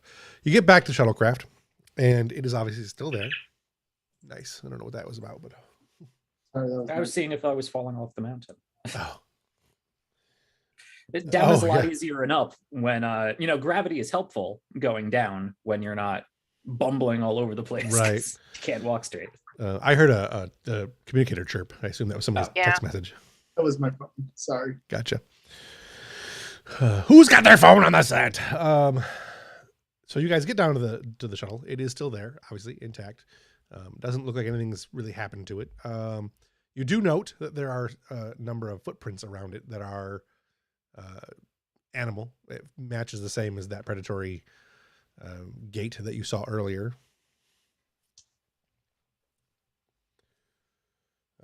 You're going to start working on the ship. Go ahead and give me, whoever's going to do the main work of getting the sensor suite up and running. Difficulty will be 2. Go ahead and give me the roll. Doing engineering or science for that? Engineering. Probably not. And then it's either probably reason, control, or there's a argument to be made for daring if you want to crosswire stuff, but your complication range. If you get a complication, you could certainly destroy something permanently. Sounds good to me. It's not my strong suit, but after seeing Jack's rolls today, maybe we should let the scientists try to engineer some shit. No, maybe not. Maybe that's a good idea. I have a Jesus focus in actually positronic fairly good. systems. So who wants to take the lead? Who's going to take the lead? You can both assist. One person can assist, obviously, but who wants to? Yeah, I think Jesus is definitely going to take the lead. How about Gisa Unless there's any objection. role and O'Connor assist? All right, sounds good. But Gisa is definitely trained not in the very precise arts of engineering on board a ship. She's trained for exactly this, field stripping and field repairing as necessary. So I'm going to go daring engineering. Okay. I'm going to say you do not have a focus for that. No. And then O'Connor, if you want to assist, Where does I'm it? guessing my positronic system isn't going to help anything here. No. Okay. No, you're not fixing Eva. What's the difficulty we're looking at? 2. Okay. Right, you We've only got have to get us 1. I got us 1. Yeah, we had this conversation last week. You got to spend them to make one, so I'll take one of those momentum. There you Hey, go. look at that. So Lisa 4 actually knows what she's successes. doing. You strip down the sensors and you cross them with the navigational array We're not using it anyway. because it's not being used anyway. So you've increased the range of your sensors. You get everything back online as far as the sensors and stuff goes. You've got emergency power. Your warp systems are still offline, but you've got emergency power back up enough to be able to run the sensors, and you can run the tricorders through the sensors if you need to. But the sensors range on the ship is, at this point, you're basically hemispherical. You've got the northern hemisphere you can scan. So you've got that online. You get 2 additional momentum back. 1. It's actually pretty exciting. I get to use this trick. Pick this up from what's the name of the out in the demilitarized zone? Silva. The Maquis. The Maquis. Yeah, pick this up from a Maquis I was stranded with for a little bit. Yeah, you crosswire navigation and sensors, and man, this will blow out the navigation of any ship nearby, but it works excellent in atmosphere. All right. Glad it worked. Go ahead and give me a scan the planet roll, which is probably mostly be O'Connor on that one, I would think. Yeah. Although it could be anybody. If Kendall wants to assist or if Disa wants to assist. Yeah. Let's see.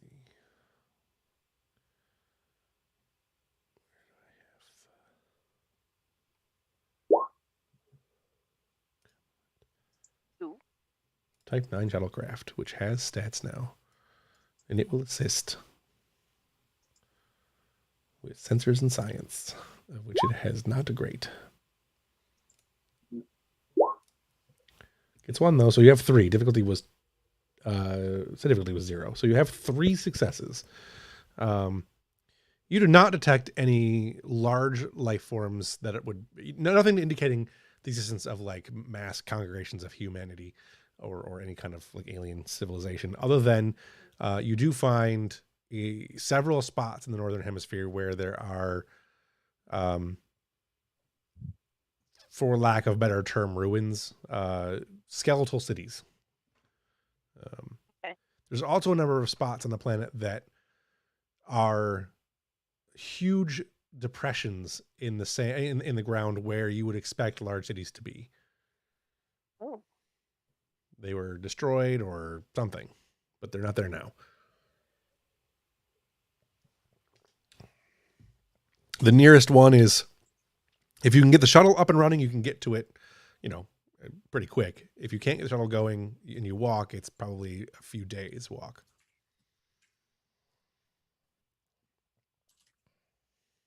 Do we have any indications whether it's a no survivors kind of scenario, or just the planet is devastated but people are scraping by? As far as you can tell from the sensor readings, there were no survivors. Okay. The planet is clearly, from what you can get from the sensor readings, the planet is clearly in a state of recovery post-advanced civilization. There are no life signs of active humanoids on the planet. 2 more questions. I was typing when you said it, so just to make sure I heard correctly, you said there were large indentations where cities used to be? Correct. Yeah. Like Are were they bombed out? Sure. That was Yep. gonna be my question. Are they bombed or do they like sink into the earth because erosion? No, there are definitely craters where the cities used to be. Okay. Are we working with extra questions right now? You have 2 more. Jisa would certainly be interested to know if there is any residual fallout from whatever weapons caused this.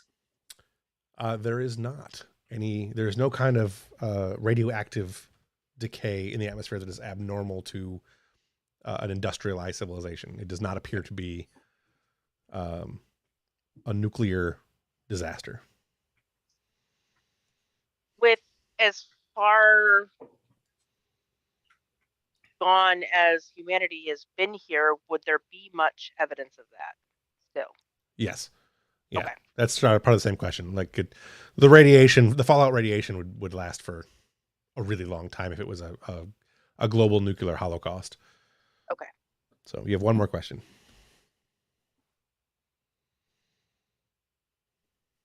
Are there any intact enough areas that we might be able to get parts if necessary? Sure.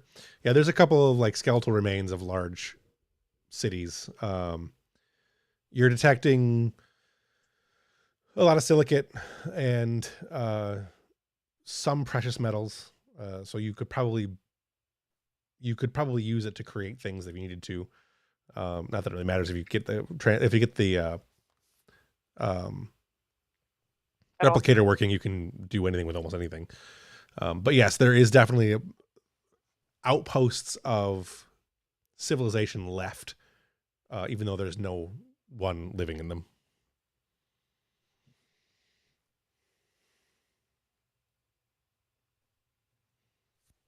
So it looks like Okay. we have some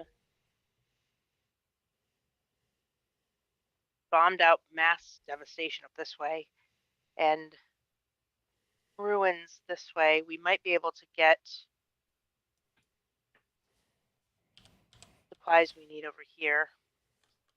Parts. All right. I guess next we have to see if we can get this shuttle off the ground, at least for short hops. I'm not all that interested in walking out in this heat for the days on end it would take to get there. Not really. Not the safest thing. We'll run out of our water soon enough. And if the rain's acidic, then the lake is probably fairly acidic too.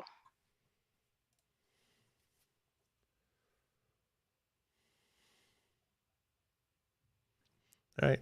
All right. Let's get to work on seeing if we can at least get suborbital engines working.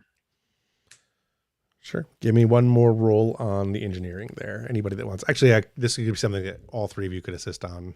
All three of you could work on. Just because the nature of all the systems you have to work with. We'll do it as a single roll. That way we don't have to do it coming back to it a bunch. We'll say the difficulty is going to be 3. And whoever wants to take the lead can take the lead, and the other 2 can assist. Here's what I'd like to do. Yeah. I would like to set up a confrontation between Jisa and Kendall over a disagreement on how to proceed at this point. Sure. So we can worry about the techno babble or whatever, but maybe like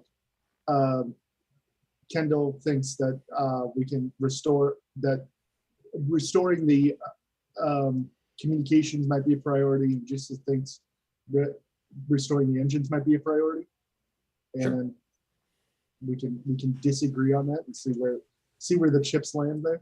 Yeah, sure. Yeah. I mean, I think Jisa is just going to get to work, and she's going to cannibalize whatever system she needs, including communications at this point, if it'll get the ship off the ground. As soon as she begins doing that, Kendall will go, wait, Jisa, what are you doing? I'm getting this hunk of metal off the ground. We don't even know where we are. We need to prioritize communications. The Europa will be coming for us, and getting us off the ground is not going to get us home. Sitting here isn't going to get us home. Have you taken a look at the sky, at your tricorders? We're not in the Alpha Quadrant anymore. And we're going to get back on a Warp 6 engine? No, but at least we could get across the planet someplace better than this desert. Kendall will cross her arms and she'll say, look, I was put in command of this away mission. I think we should prioritize communications.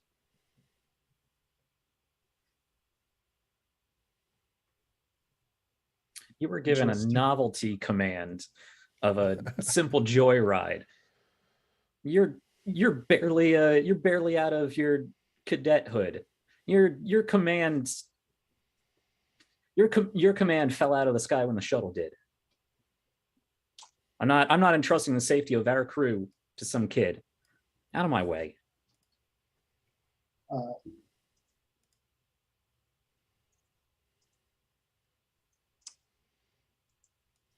think she'll just back down. I can't see her standing up to just here. Oh yeah, like Jisa stands up a little wobbly, but she stands up and gets like right in Kendall's face.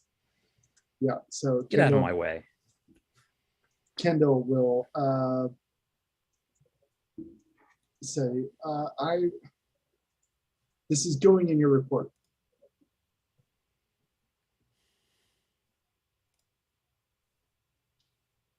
Sure thing, Ensign.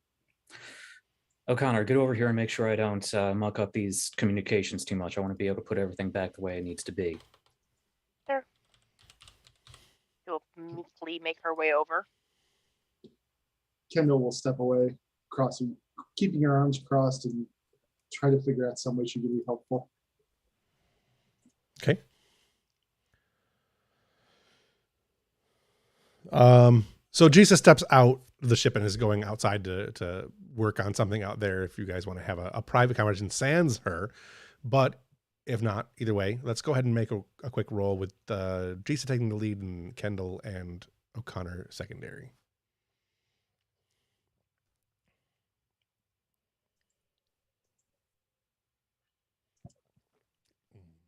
Okay. Trying to decide if I want to use my value now or if I want to save it for later. I don't think it's necessary just yet. But I will take one of those momentum again for another daring engineering roll. Wow. Wow. Okay. Wow. At least Brian, none of them why'd are you roll complications. fitness in engineering? Because I figured the only way she could help was like lifting something. Gotcha. So Gotcha. I would have rolled a more prominent stat if like she hadn't just been Got into a fight. Yeah. Yeah. Fair enough. All right. So you find that you go to start the engines up. You guys can have any role playing you want to do. If Kendall and O'Connor have anything you want to do, then now is the time to do it. O'Connor went out with Jisa. Okay. I thought you stayed in with Kendall. No, Jisa said, come do the thing. And O'Connor was like, yep. Okay. I'm not arguing with the scary lady. Right. I'm going this way. So you guys are doing the work, and at one point you go to start the engines up, and you get like that powering up sound, and then it just kind of peters. Something sparks, and it kind of and shuts down. Nothing is particularly damaged. You didn't get a complication, so it's no worse off than it was. But there doesn't appear to be any clear. Yeah, there doesn't appear to be any clear reason why it isn't working, but it is not working. I think it's not going to make it work better. Kendall will shoot at Jisa, launch a full broadside, and she'll say, well, great, now we don't have communications or engines.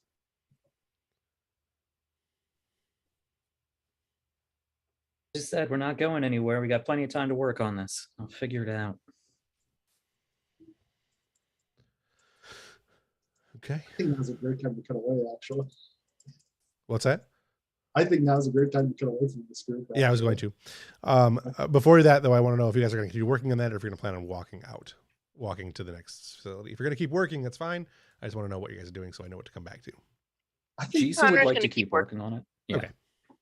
I was even going to suggest, I don't know if there's any way to do this with the rules, but suggest like doing something stupidly risky to like re-roll or something, like overloading a phaser and tying that into the power supply to just give us a boost of power or something to. So there is a mechanic for that. Jeff could let us succeed at cost. Right. But I actually think it might be, I think Kendall is going to grab a backpack, empty it, and just put in the bare necessities, and she's going to be trekking to the closest place where she can find parts. Okay. So one person's going to leave there, two are going to be working. I can work with Like- that when we get back. Days away though, right? It was a couple days away. Yeah. Yeah, she'll one, she's mad, and two, she doesn't see this. She knows that she thinks that the only way that we're going to proceed is if she has parts. Right. Oh, okay. Okay. We can't cut away now. we No, yeah, no. If that's happening, Alright. there's Fair enough. okay. So Are you sneaking out, or are you going out in a huff? No, she's being obvious about it. She says, "We're going to need parts. I'm going to. We're going to need parts. I'm going to go get them." Hell, you can't are. go by Sit back yourself. down. You don't know the terrain. You don't know what other risks there are. There could be.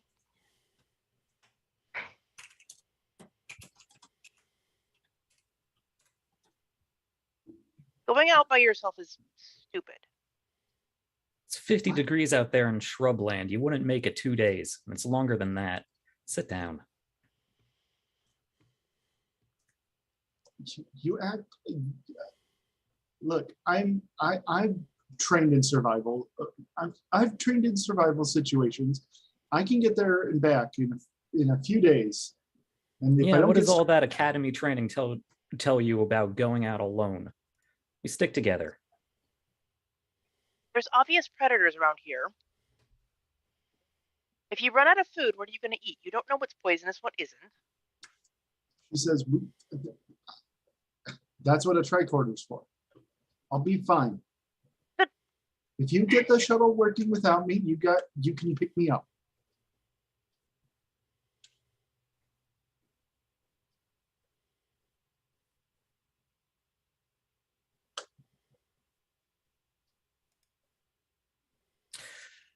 Yeah, that's no.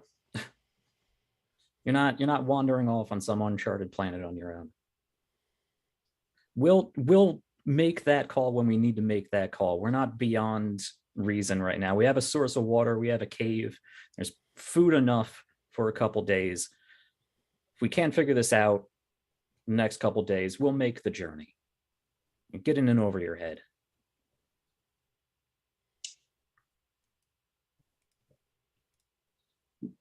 I'd like to do an opposed roll against you, Jack, to see if we're able to see if she goes anywhere. Okay. Does that sound good to you? Yeah. All right, cool. I mean, I'm just waiting for her to turn around and storm off so I could phaser you. Okay, that's escalation. Let's see where that goes. Go ahead. Go ahead and make your roll. I'm all for doing the most interesting result, and that sounds like a very interesting. Oh yeah, no. If she's going AWOL, if she's being insubordinate, she will just stun you. I mean, depends on who's technically being insubordinate in the situation. You're sure? Right, right. So technically, it's funny because at no point has she like pulled rank, but and I mean, she Kendall is pretty much charge. called rank. Yeah, You did. yeah, Yeah. This is exactly the kind of gray area that makes for perfect role play. yeah. I like it. Yeah. So I'm good with it. If you want to make a roll, go ahead. If you don't want to make a roll, you can do what you want to do. I mean, I think we should still have a roll. I mean, Sure. if that would be avoided, but Yeah. that is Jeese's like fallback plan. Okay, well, can we say if I succeed at the roll, she doesn't do that then? I mean, If you're just going to do it regardless, then I feel like we might as well not even bother rolling. Well, your role that's on you. was to determine if you would be cowed by her, basically, right? Cowed or Kinda. convinced otherwise. Cowed or persuaded. Yeah, and then I was hoping to cow or persuade Jissa to agreeing to let me go. But since that's not really an option, I think the more interesting result is just you phaser. Storming off and getting phasered. Okay. Okay. Yeah. Sure. Yeah. I think it's more interesting that way anyway. All right. So she says, "Look, I'm in command here, and I'd say I'm going. I'll keep my I've got my communicator. I'll keep in touch. And then she just turns around, heads that, grabs the knapsack, turns around, and walks down the gangplank out of the ship. O'Connor sighs and turns around, turns her attention back to trying to fix the system. Yeah, there's a huff, like just long enough for her to get like a good few meters away.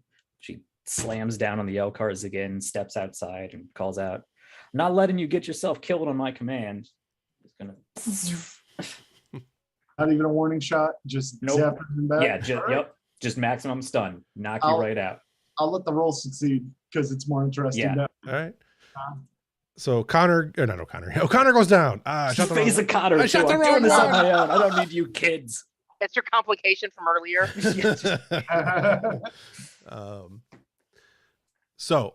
Yeah, Kendall goes down, and we'll cut away there.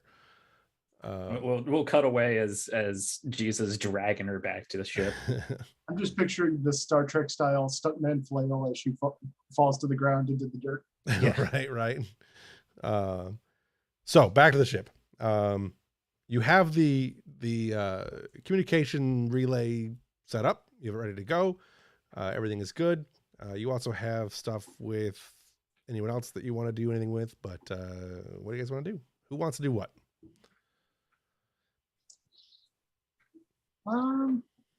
Try to launch that relay. Yeah.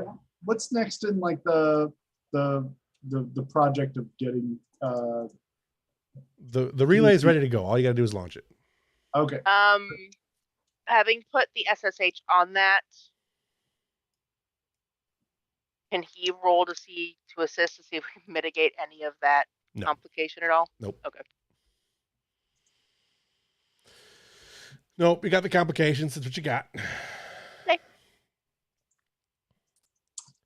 Kostra will call up to the bridge. Captain, we're as ready as we're gonna be.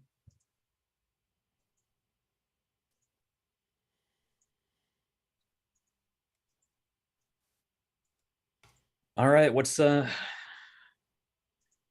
with all the modifications, what's the range of maneuverability on those probes? Are we going to be able to launch them from outside the nebula, or are we going to set them up on a number of shuttles? Got a daisy chain set up. We'll be launching a total of 16 probes. They'll tie into each other. The last one will be tethered through the wormhole. Hopefully, we can pick up something on the other side.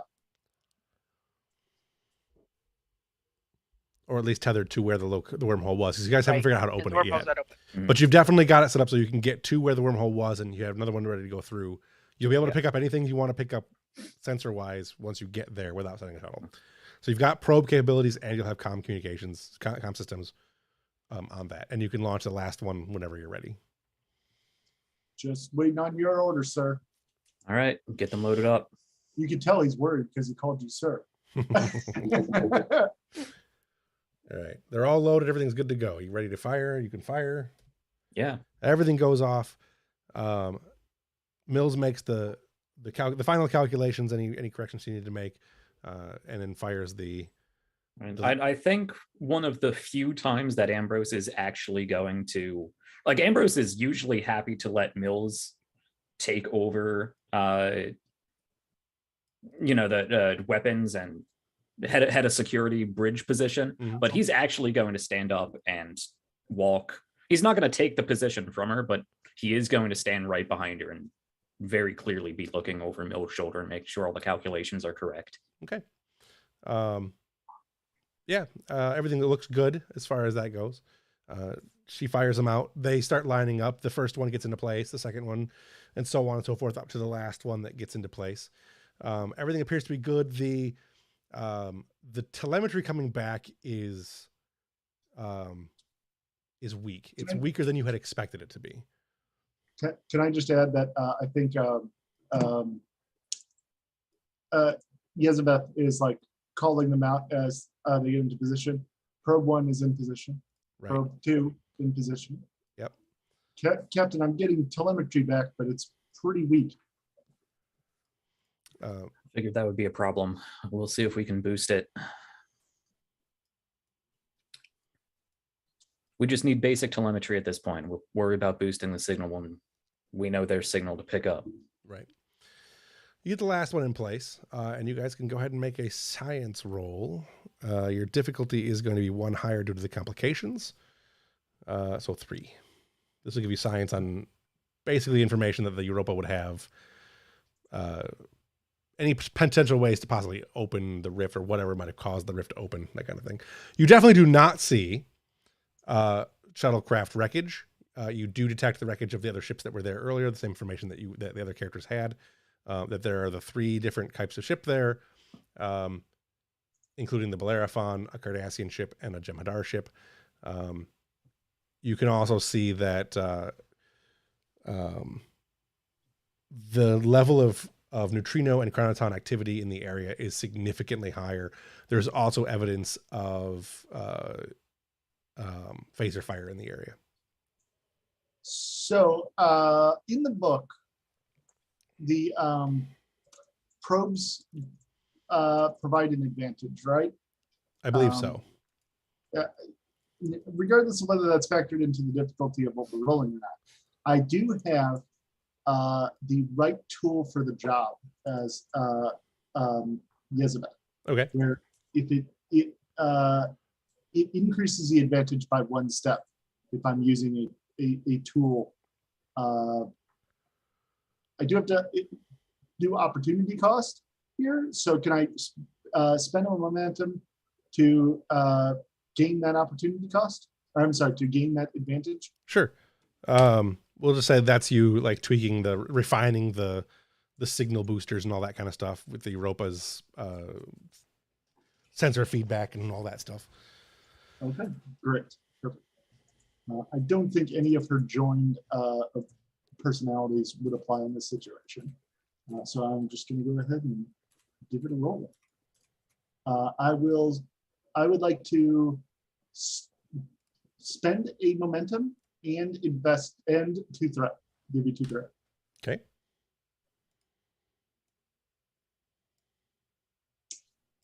This is where I'm missing having cautious.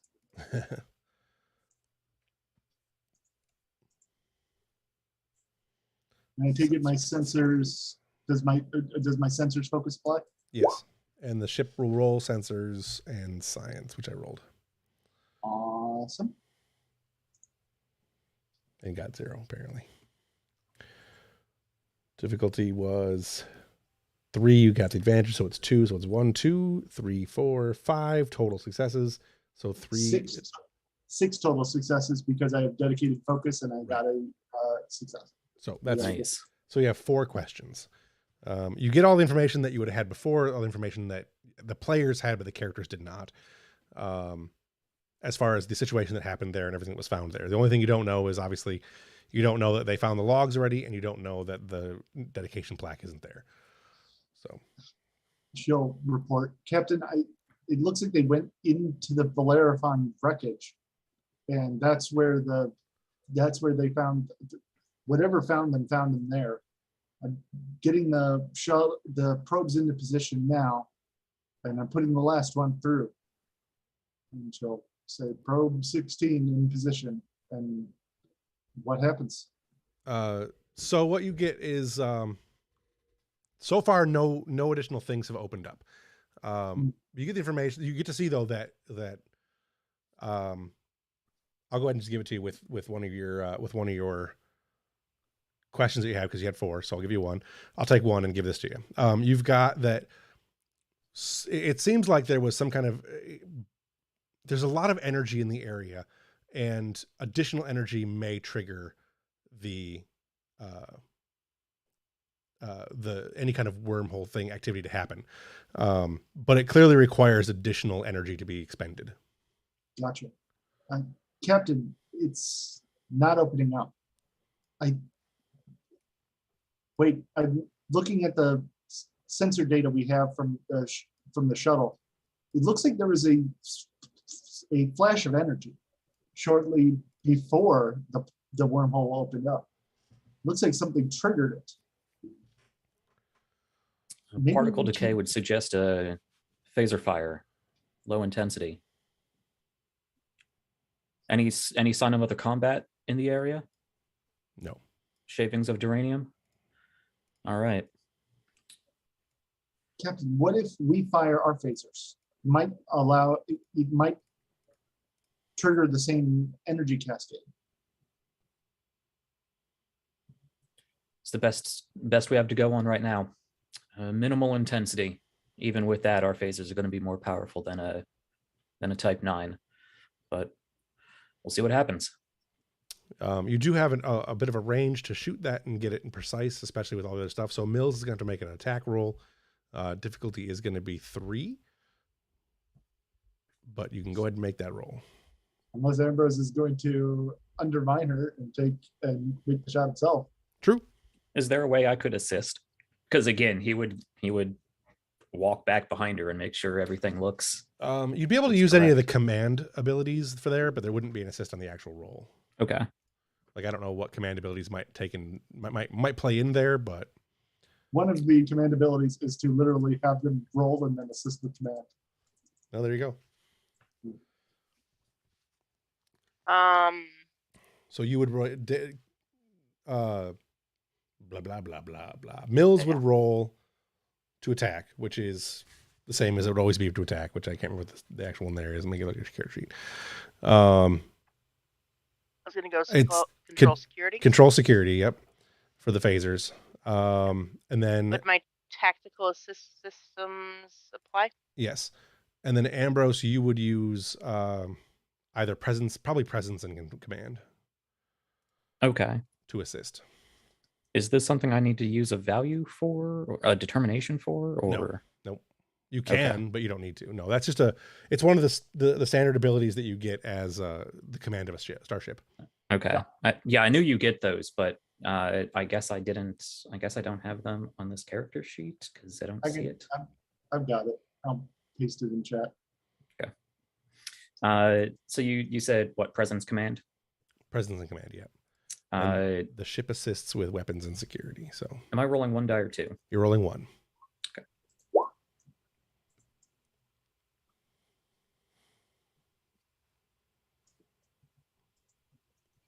There you go.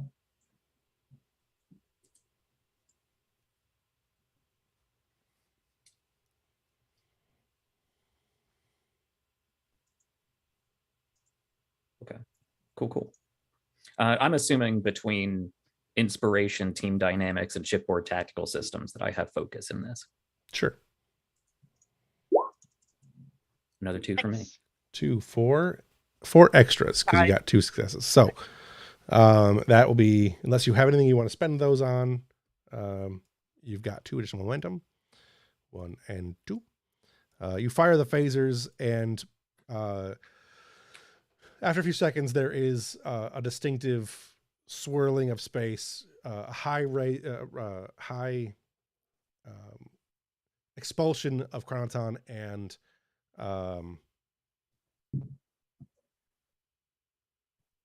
neutrinos. That's what I'm looking for. The wormhole opens. It is clearly very unstable. You get a lot of readings back from it. It's very unstable. Yazabeth pushes the last of the probes through it, and you begin getting telemetry back. You guys still had 3 questions from that previous roll, and you can attempt to do whatever else you guys want to do. You've got three. You got 3 momentum specifically for this task. Go ahead. Can I get a stellar location? Yes. So you get. I'll give one of those for that. It is the Delta Quadrant. Captain, I think they're at the probes in the Delta Quadrant now. Is there any sign of the shuttle? You can see the decay of the engines, the impulse drive, as it approached a planet that is not too far away. It clearly has crashed on that planet. You got 1 question left. Captain, there's an impulse trail leading down to the planet. I think that going through the wormhole must have caused some damage. It looks like they may have touched down on a nearby planet. I will check. I already know the answer to this, but I'll check for any communication signals. There are none. No response, Captain. All right. Who knows what the state of the shuttle was when it came out of the wormhole? These things can be. This is clearly unstable. But we can hope that that trail is consistent with at least some level of controlled entry. If we're not picking up any signals, there's not much more we can do at present. I'm hesitant to send any other teams through, but we do seem to have a means of opening the wormhole. About that time, for the time being, you get another on the screen there. You're seeing the telemetry of the wormhole begins to fluctuate again, and then it shuts. We've lost the signal, Captain. The wormhole's close again. All right.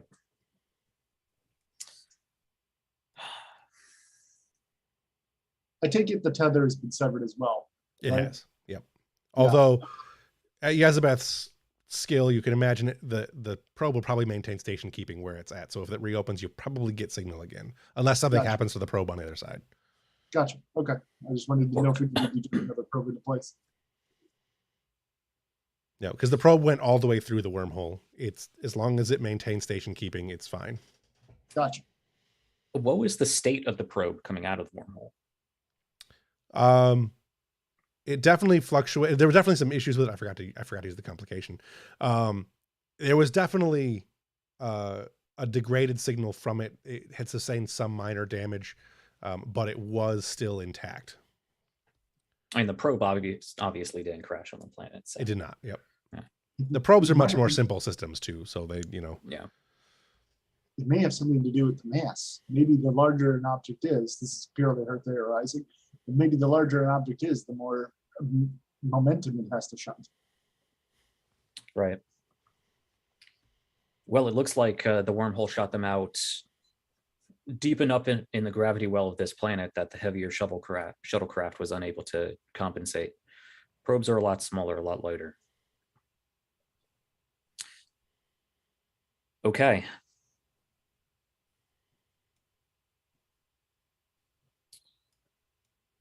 You see Yezebeth get a familiar look in her eyes, the kind that Jorad used to get. And maybe perhaps a meeting would be in order to figure out next steps, Captain? I appreciate the suggestion. I was just about to call. All department heads, senior staff, please report to the conference. What is it called? It's not the ready room. It's the conference room. It is the kind of, please report to the conference room. Okay. Before we do that, let's go. I mean, he wouldn't call all departments because we don't need science and we don't need Varen there or anything. But yeah, just group senior staff. Yeah, senior officers. Right. While the senior staff is gathering, we will go ahead and go back to the shuttle real quick. All right. Okay. Is Kendall still unconscious? It's up to you guys. By the rules of the scene, she would be conscious again, but she might be tied up or, Yeah. How much do I bind her? Yeah. Well, I would say it's do you and O'Connor want to have this a talk about what just happened before Kendall wakes up, or do you want to? Yeah. So I'll leave that up to O'Connor if she's going to say anything. But yeah, I drag Kendall back into the ship. We're not in a runabout. We're in a class 9. It's a class 9 shuttle. Yep. They don't have separate compartments, do they? They're just a small. Yeah. Okay. Yeah. So I think I take out one of those zip ties and go and I'm going to bind Kendall's feet. I'm not worried about hands. I'm going to bind her feet so she can't run off. Okay. Bind her to one of the chairs. Yeah. Yeah. All right. You come to. They're working on the shuttle, and Kendall comes to. Guys, before, well, we'll go ahead and make that roll for the repair real quick, and then we'll have her come to.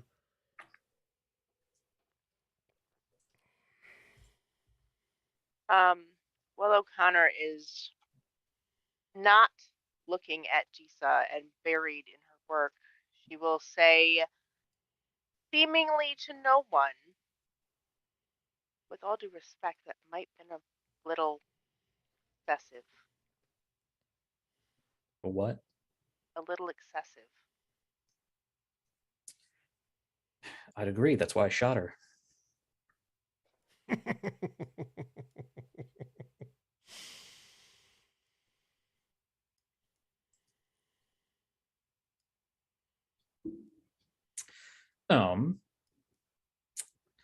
Another daring engineering. We're still working on this. Yep. Okay.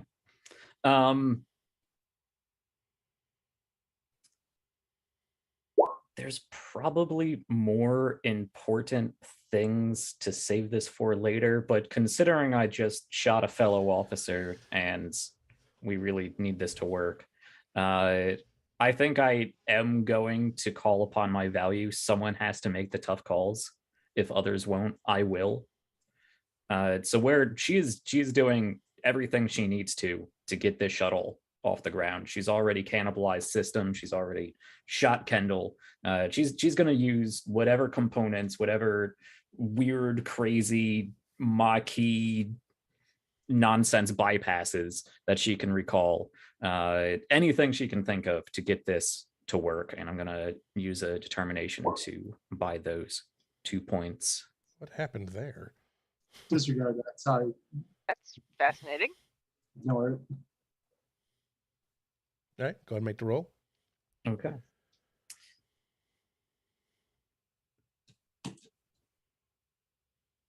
Well, I'm glad I bought those 2 points. Right. So the difficulty was 2. You got 2 because you spent your determination. Yep. O'Connor was of no assistance, and Nope.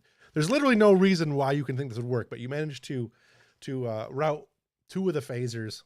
Yeah, I think actually after all of this, we try to start it up again. We get that, and I just look over at O'Connor and just slam my fist down on the L cars and.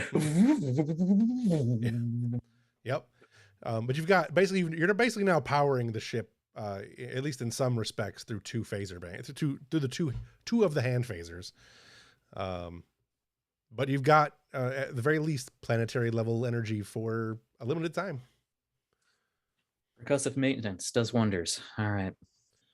Which the Let's powering, get out of here. the slamming her hand down on the console and the engines thrumming to life is what wakes up Kendall.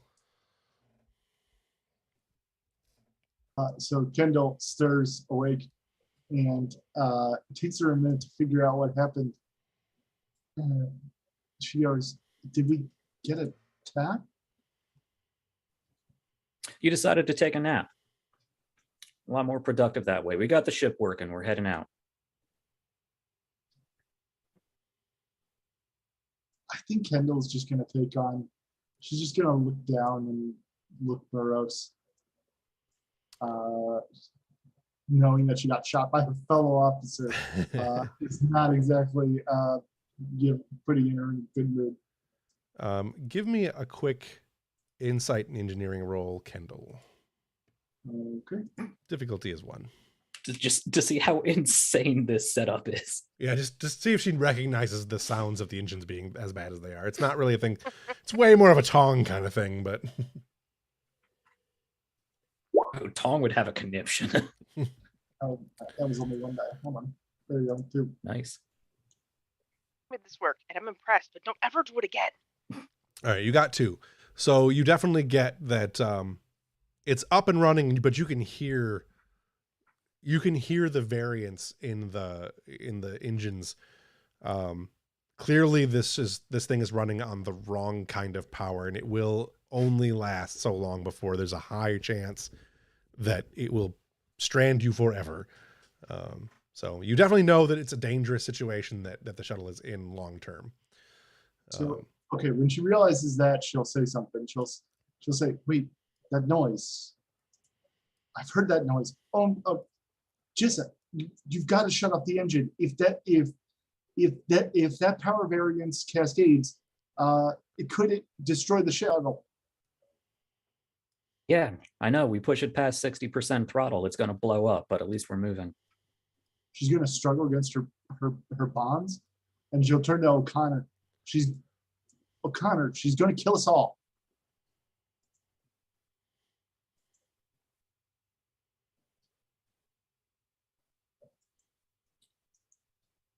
Jesus is going to start taking off unless somebody. Possibly. Sorry, what did you say? Just one way or another, possibly.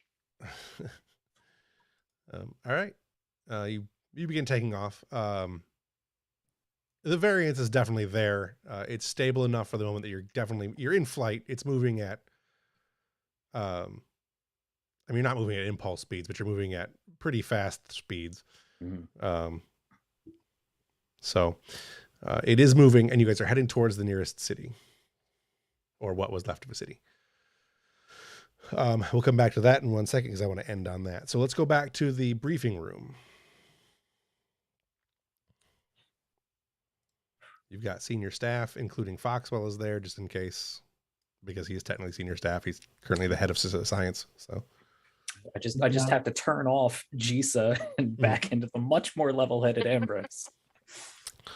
The sometimes more level-headed Ambrose. Sometimes. Yeah, sometimes. I think Delphine is going to be there as well. She's the head of the medical department, technically. No, she's not. Well, she's at least the head of head of nursing staff, anyway. She would argue that there might be a medical situation, it's best if she attends, and certainly not because her girlfriend is on this away mission. There's nothing to do with that. There could be an argument made. Okay, so we should play this out because depending on how she broaches that is going to depend on Dasabi's response. Gotcha. Okay. So let's have that ahead of time.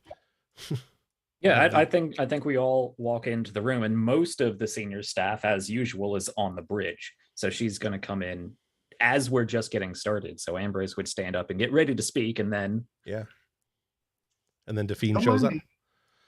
Don't mind me. She'll move to an empty seat, sit down.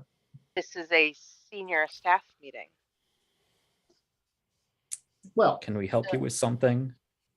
Whatever your rank is. Lieutenant. Lieutenant. Well, as I'm currently the head of sickbay, I thought it good that I attend this meeting so that way I'm aware of any medical situations that may arise. I don't recall you being promoted to head of sickbay. You could have fooled me with as much time I spend there alone.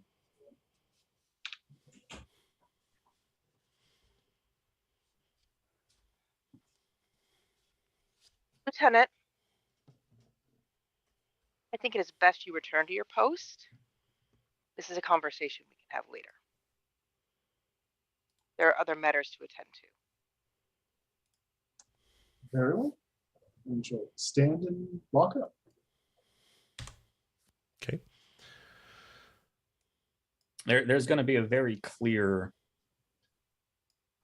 not glare, but very intense look between Ambrose and Dasabi.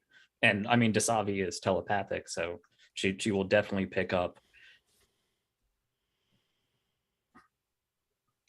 I don't know if there's a clear thought that's formed, but definitely something along the line of that was bordering on insubordination. Get your people. Get a grip on your people. If noted were an emotion, yeah, that would be the response. Yeah. She's definitely in agreement. Okay, we have a lot more information now. We know, at least temporarily in some state, how to open up this wormhole. And we have a means of communication, but that communication isn't going anywhere. I need suggestions. What are we thinking?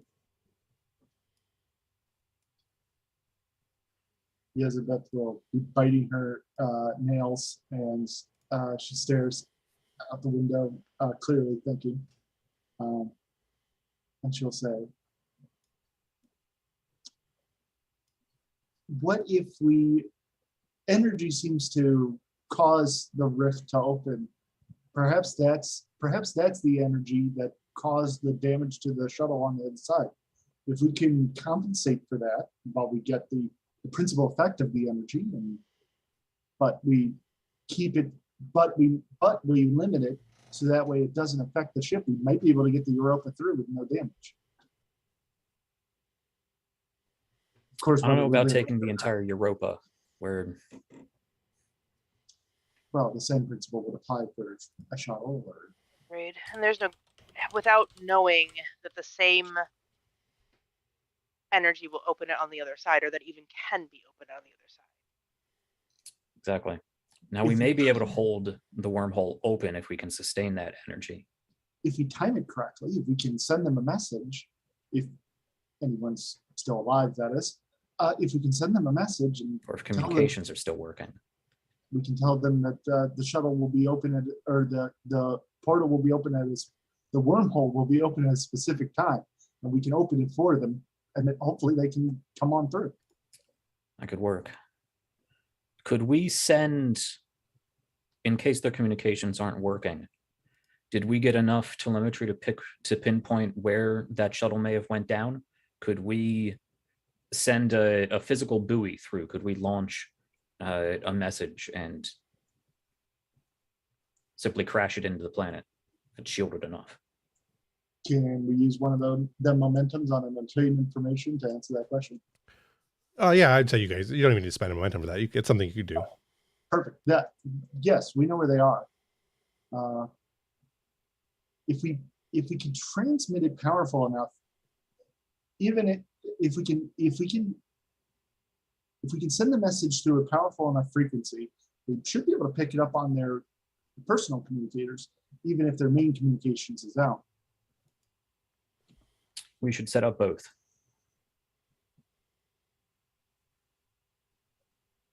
All right. They may or may not be able to communicate an affirmation to that. So let's work on the assumption that they hear this message and will be in some state to utilize that information. Do we send another team through to assist with repairs? We could modify one of the shuttles, one of the shield systems, to more efficiently counteract that energy cascade, but it would still be risky. That would be a volunteer basis mission only, a rescue mission. Cobra raises his hand. I volunteer. Noted. I would recommend before we send anyone else through, we try opening the wormhole again, see if we can get that probe back, find out if it does work both ways.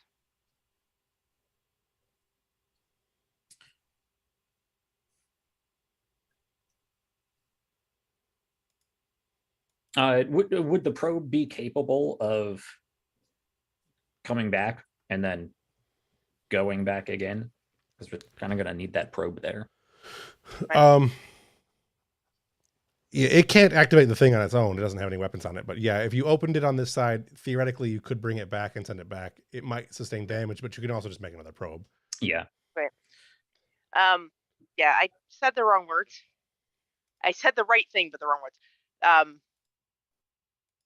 What I meant to say was not see if it can go both ways, but to see if it can survive. If it can survive, and what damage and or time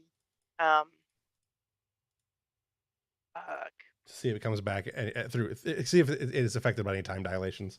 Yeah. Thank you. Yes. That was my next main concern. We've managed to isolate this fairly recent to the localized event. The longer we wait, the more possibility is when we open this wormhole that it will go someplace else. So we need to do this quickly. Let's fabricate another one of those probes perhaps add a bit more mass to it to get it more similar to the shuttlecraft. We want to see how a shuttlecraft would manage the return trip.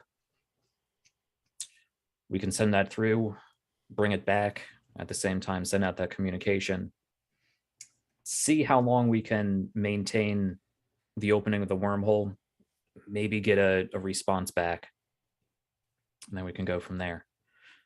But the longer we wait on this, the more chance the wormhole will drift. Jezebeth will begin walking to the door, and then am I dismissed? I want to go get started. Dismissed, Ensign. And she walks out the door. All right, everybody take the same initiative. Get out of here, get to work. Disabi, have a conversation with your eager head of nursing staff and to make sure the med bay is prepped to receive injuries. We don't know what state we'll find our people in. Yes, sir. If we find it. Thank you, pessimistic floating voice. All right. Let's wrap it up with going back to the planet. You guys land on the near the city. You're just on the outskirts, maybe a 2 or 3 minute walk is all. The city looks to be, it's definitely a lot of metallic structure. What's left of the majority of the sky rises and stuff like that are in critical disrepair. It would be unsafe to try to climb up in one of those. But a lot of that structure on the ground is still, there's still a lot there. There's still a lot of material there. There's a distinctive, like, industrialized, almost modernist industrialized motif to the structures that are there. It's a very, like, gridded system. When you scanned the city itself, it was very, very efficiently laid out. It was very structured. It was very everything was done in blocks and on a grid, and everything seemed to be situated. You can't really make out a lot of the buildings anymore, but situated in a way that it was very efficient usage of the space. The buildings there are largely structured with a lot of the mechanical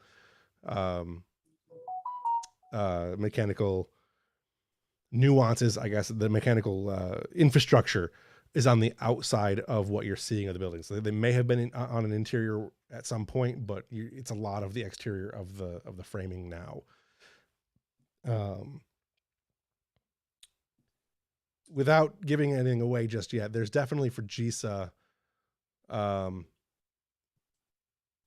some level of vague familiarity to what's going on, like to what you're seeing. You can't really place it, not sure where it's coming from. Can I roll with a hunch? Sure. This is definitely something Jisa would have studied. She probably wouldn't have been directly involved in it.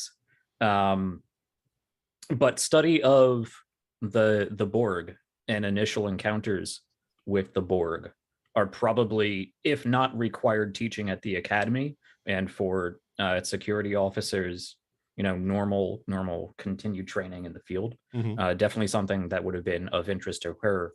And early Borg sightings included carving up whole cities. Correct. Can I see any evidence of Borg activity, assimilation, cannibalizing, technology, just specifically?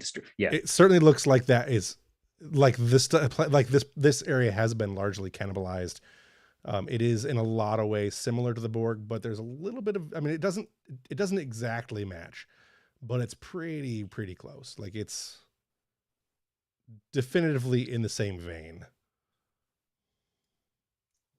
Would our sensors have picked up Borg? If there were any on the planet, yes, they would have. Okay, that would still show up. Okay. Yep. Pretty much as soon as they land, however, she is going to go and unhook the overloaded Sure. phasers. Sure. One, because we don't want to leave them plugged in, and two, she wants her phaser. Right. Yeah, they're slightly more depleted. You know, you're getting to the point where you'll have limited shots with them, but they're not fully empty yet. Okay. Yeah, she's gonna take one. She's gonna look at the other one, look back and forth between O'Connor and Kendall, and turn to Kendall. If I give you this, are you gonna shoot me? Look, I was trying to make it here in the first place. Why would I shoot you now? Good enough for me. O'Connor will trade her full phaser out for Jisa's depleted one. Oh, I thought we only had 2 phasers. Oh, I thought we each had a phaser. I said you had 3 originally. So. Oh, okay. Never mind. You used 2 to power it, and you have 1 that's still good. Okay. So I guess depending she'll on gladly which one take that trade. Yeah. Okay. Kendall gives Jisa a look like dirty look's not the right term, but like a resentful look. Mm-hmm. And she'll take the phaser. She'll undo her ties, and she'll say, "Let's get off this stupid planet." My thoughts exactly. Keep an eye out for anything glowing green. Hopefully, it doesn't shoot us in the back. You guys head down into the city. You're not picking up again. You're not picking any life forms. In fact, now you're not even picking up vegetation here. There is a lot of debris underfoot. You can certainly find material worth using with the replicators. Like you could not only could you use the material to melt to process down the replicators, but you can also get some materials that are not possible to be replicated. You could do some stuff with that. As you're moving through the city, Kendall, you come across some like a heavy amount of dust over some sort of symbol on a wall. You could knock it off and take a look if you wanted to.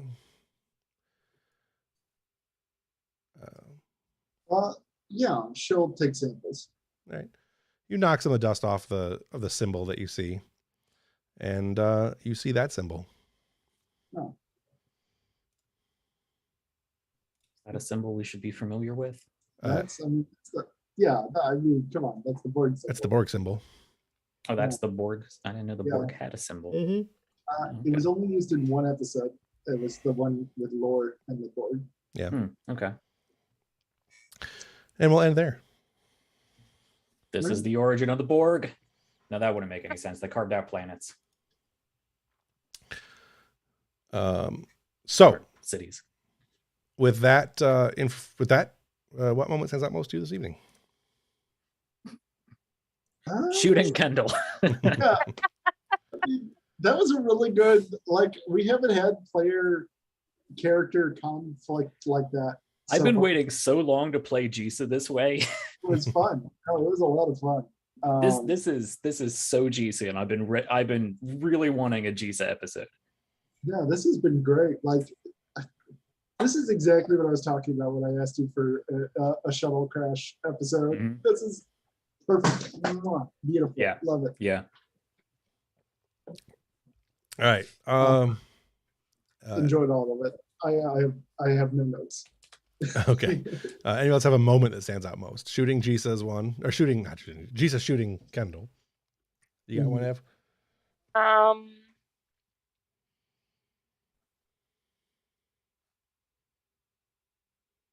Or no? No, I don't think so offhand. All right. Who best? Go ahead. Well, I think this ties into the question you were about to ask, who best embodied their character. Yeah. I really liked that very short scene with this kind of background with Ambrose and Desavi being, I don't know why I keep going Desavi. Desavi being very, not clearly, but empathetically clearly very worried about Kendall and having that, because in my mind, I don't know how much it played out for everybody else or on camera, but in my mind there was a telepathic, empathetic back and forth, reassurance. Yeah. I was definitely picturing internal screaming. Yeah. Yeah. Let's see. Anybody else got one for who best embodied the character? I liked I thought Jisa was really squared away this episode. I like that. And I also I think Kendall got some more definition to the character this session. Yeah. To see how that goes. Looking I would I agree. really liked how O'Connor, this is gonna sound weird, but I really liked how O'Connor kept her head down. Like that felt very in character for O'Connor and really sets her apart from pretty much everybody, every other character. Right. Yeah. So, Yeah. I was trying to decide if we had hit her breaking point, because there's gonna be a breaking point where she's somewhere in here where she stands up and finds her spine. And I think we did. I think she was just so afraid of the wobbly Andorian. She's like, nope, I'm gonna hide under this panel. Look at this interesting wiring right here. Yeah. I am hyped for the breaking point, but I also really enjoyed the fact that she was so intimidated and keeping her head down. Yeah. What well, that's an easy question. I don't want to ask that one. What moment best exemplified someone else's character to you? Like, for example, like Jisa shooting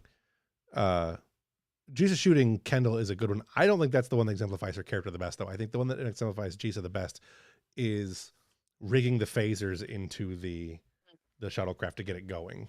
Mm-hmm. So Yep. I think the sheer determination of Jisa, like we are doing this. Yeah. This is how we survive. Yep. Anybody have one for any other characters? I really liked Kendall walking off. Yeah. Mm-hmm. Thank you. Yeah. I really like Jesus shooting her in the back. Yeah, no, that was such a good scene. That was, that was perfect. And I love that we established a gray chain of command there. Yeah. Like that was such a good idea we had last session. So Yeah. it's perfect. Yeah, no, I liked Kendall like grasping for command and falling just short. Yeah. Mm-hmm. Yeah. Anything else for that one? I loved a lot of it. Right. It would be harder for me to list the things I didn't get. Right. If you could change one thing about the session, what would it be? Yeah, so I do have one. I kind of wish the shuttle crash had been a little more harrowing. Yeah. It felt a little preemptory. There was no injuries. I would have loved some damage. Yeah. Yeah, I don't know how to get you guys home yet. That's why I didn't destroy the shuttle. Yeah, we kind of needed the Legit. shuttle. I mean, there was nothing that you set up, Jeff, but I think I handled the complications pretty well. Yeah. The complication, the main complication for the shuttlecraft, so we did the complication of there was no complication when you crashed it. So it was a complication when you went to use the navigation stuff. I blew out the navigation. That was a complication. The other two complications that you got were injured and pissed off the Andorian. Which was, that was a choice. Which is probably the bigger complication, to be honest. Right. The next one was you guys created the network of probes. the relayed probes. Mm-hmm. And I had a complication I had absolutely meant to do when you guys activated them, and I did one of them, which was the increasing difficulty of the resolution of them, which was countered by the fact that Elizabeth has something to counter that with. The other one was supposed to happen when you guys actually activated the probe, and I was so wrapped up in what I was doing, I forgot to do it. So I will save that one. I took a note to make sure that I do it next time. Yeah, you can still have it happen. Like have it happen while tensions are high. Right. Mm-hmm. But yeah, there's still a complication with the programming and setup of the probes. There was another. I was rolling so bad today. I know there was another complication, but I don't remember what it was for. But yeah, there were a lot of complications early on in this session. So yeah, I want to clarify a little what I meant. I didn't necessarily like the shuttle was definitely damaged. I'm not saying that. but like I would have loved like internal damage too, like where Yeah. characters put in jeopardy themselves. Yeah, I got what you were going for. Again, though, like I said, when I started the session today, I did not know where it was going. So I didn't want to do too much ahead time to limit the options of what I was doing. You're not wrong. You're absolutely not wrong. Again, though, because I wasn't really sure what I was doing with this episode yet. This was all off the top of my head. Not all of it. I mean, I knew where I was. And I will say you improv did great. Like it's been very fun and loved it. Loved all of it. I'd say the only thing I would change is more descriptive text, because I think that best exemplifies it. That scene would have been really exciting cinematically, seeing the ship fall out of the sky, seeing pieces fall out of it as it tumbles uncontrolled through the atmosphere, pulling up and out of it, seeing it scrape against the top of, well, I guess there's not trees, but plowing into the dirt underneath it. Getting that more descriptive text and turning it into a mini cutscene, I think would have made the crash a lot more exciting. Yeah, no, I don't disagree with that. And having like attack rolls made against your characters. Keep in mind, you don't necessarily have to have somebody attacking to do an attack roll. Right. But again, the damaging the players was something I wasn't really sure I was ready to do yet. Right. I the more descriptive thing, yeah, sure. I absolutely could have done that and should have done that. I was trying to do it more as I went on, but I did start the game with kind of a headache. So hopefully that it wasn't me just being an idiot. It was that, hopefully. If you could change anything about this session, what it would be? Anybody else gotten something for that one? Anything for you, Ev? No? I have something that I want Jisa to do, but we're not off the planet yet, so I'll save it for next game. All right. That's all I got for that. So, yeah, I don't have anything else I wanted to ask. We got through those questions pretty quickly. It's the thing you want Jisa to do. We can think about it over the next week. How to make it happen. No, it's entirely my own thing. It's not anything big. It's not anything major. All right. Okay. So yeah, I was thinking about speculation of what's going on next, but I don't think I want to do that yet. I like hearing players speculate. I think it's nice. Yeah, Borg planet. I've been waiting to encounter the Borg. I don't with everything else going on, I don't know if we need like yet another major, plot centered around the Borg, but you can't have a Star Trek game without at least a little mini Borg problem. So I will say that I have been running Star Trek Adventures now since pretty much the day it came out. Not quite the day, but pretty much when it came out. So that's 5 years now, I think. I have never run the Borg. We kind of started to, ish. Kind of. And I'm tying some of that stuff in from the other game into this one too. But that's something that like you might get and no one else possibly will. So it's really just for me. Which is going to make this all the harder because I have been, ever since last episode, apparently chronotons are just so heavily drilled in my brain, I keep falling into Jet, which is my engineer. So I'm like, oh, we could do, no. Miss Avi wouldn't know any of these things. She wouldn't make these suggestions. Right. Yeah, and in all of the years I've played Star Trek since the last Unicorn Games one came out, however many years ago that was, I think we've only had one encounter with the Borg, and it was a flashback where we were actually involved in Wolf 359. Other than that, it's just never happened. Like 20 years of playing Star Trek, I've never dealt with the Borg. Wow. Same here. I've never used the Borg in any of the games. I've always been afraid.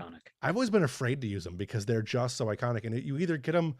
They're either best of both worlds Borg or before, or they're post lore Borg, which are less interesting, or they're post First Contact Borg, which I think are just boring anyway. I think the First Contact Borg were lame. Once they became vampire zombies, I didn't like them anymore. So that's the thing is I've always felt that they were like everything that you could do with the Borg has been done already, and I don't feel any need to like add to that. Oh, there's some stuff that hasn't been done with the Borg that I'm doing with the Borg, so we'll see. Okay, well, I'm excited to see what you come up with. Yeah, I'd be happy with just the same old Borg episode, because the Borg are probably like one of my personal scariest villains in anything. Yeah, the pre-Voyager Borg, not even Voyager, I don't even blame Voyager for it. It's the pre-First Contact Borg that scare me, and that's where we're at with, like, I don't intend to use post first contact Borg, because once they, like I said, once they had little tentacles that could shoot into you and make you into a Borg, I didn't think they were scary anymore. It was a zombie movie at that point. And I don't find zombies that scary. So, Although if we do Borg, I would love it if somebody got assimilated and then not unassimilated. well, I had that as a plan. Partially assimilated. I had that as a plan when we still had Just spread them Partially out. assimilated Jisa. the Tellarite. We had the Tellarite that was Nick's character, who was good. He originally had decided he wanted to make him a post assimilation, like a reclaimed Borg. Like that was the thing he wanted to do with the character. I'm like, we decided we didn't want to do that because Ambrose has a thing against that, Yeah. which is legit. So I actually came up with the idea, like as soon as he said that, like I will assimilate him on screen, and then you guys can get him back, and then Ambrose can deal with it. Yeah. But that I think that's exactly what we settled on, because it would have been a lot more interesting yeah. to play that out as it was going. But if Ambrose had a say on it, on any bit of say going and like starting out that way, no Borg on the ship. No, Right. no. Right. So I think that would have been an interesting thing to do. And I don't know if I'm going to do that still, but, or who's going to get it, if anybody, but that was an original plan for a storyline, was that character was going to get assimilated and recovered, hopefully recovered. I will just put this out here. I don't mind if my characters die. Yeah. I'm just going to put that out there. Like, if somebody gets assimilated and written out, I'm hesitant to kill one of your characters anytime soon because you died once already. that's fair. That's fair. So I'm not saying nobody's going to die. I just don't necessarily think it'll be, I'm trying to shy away from it being a tropey that you're the character that always dies. Right. Sure. No, I get it. So, although You're going to have to stop wearing your blue vest and find a red one. right. Yeah.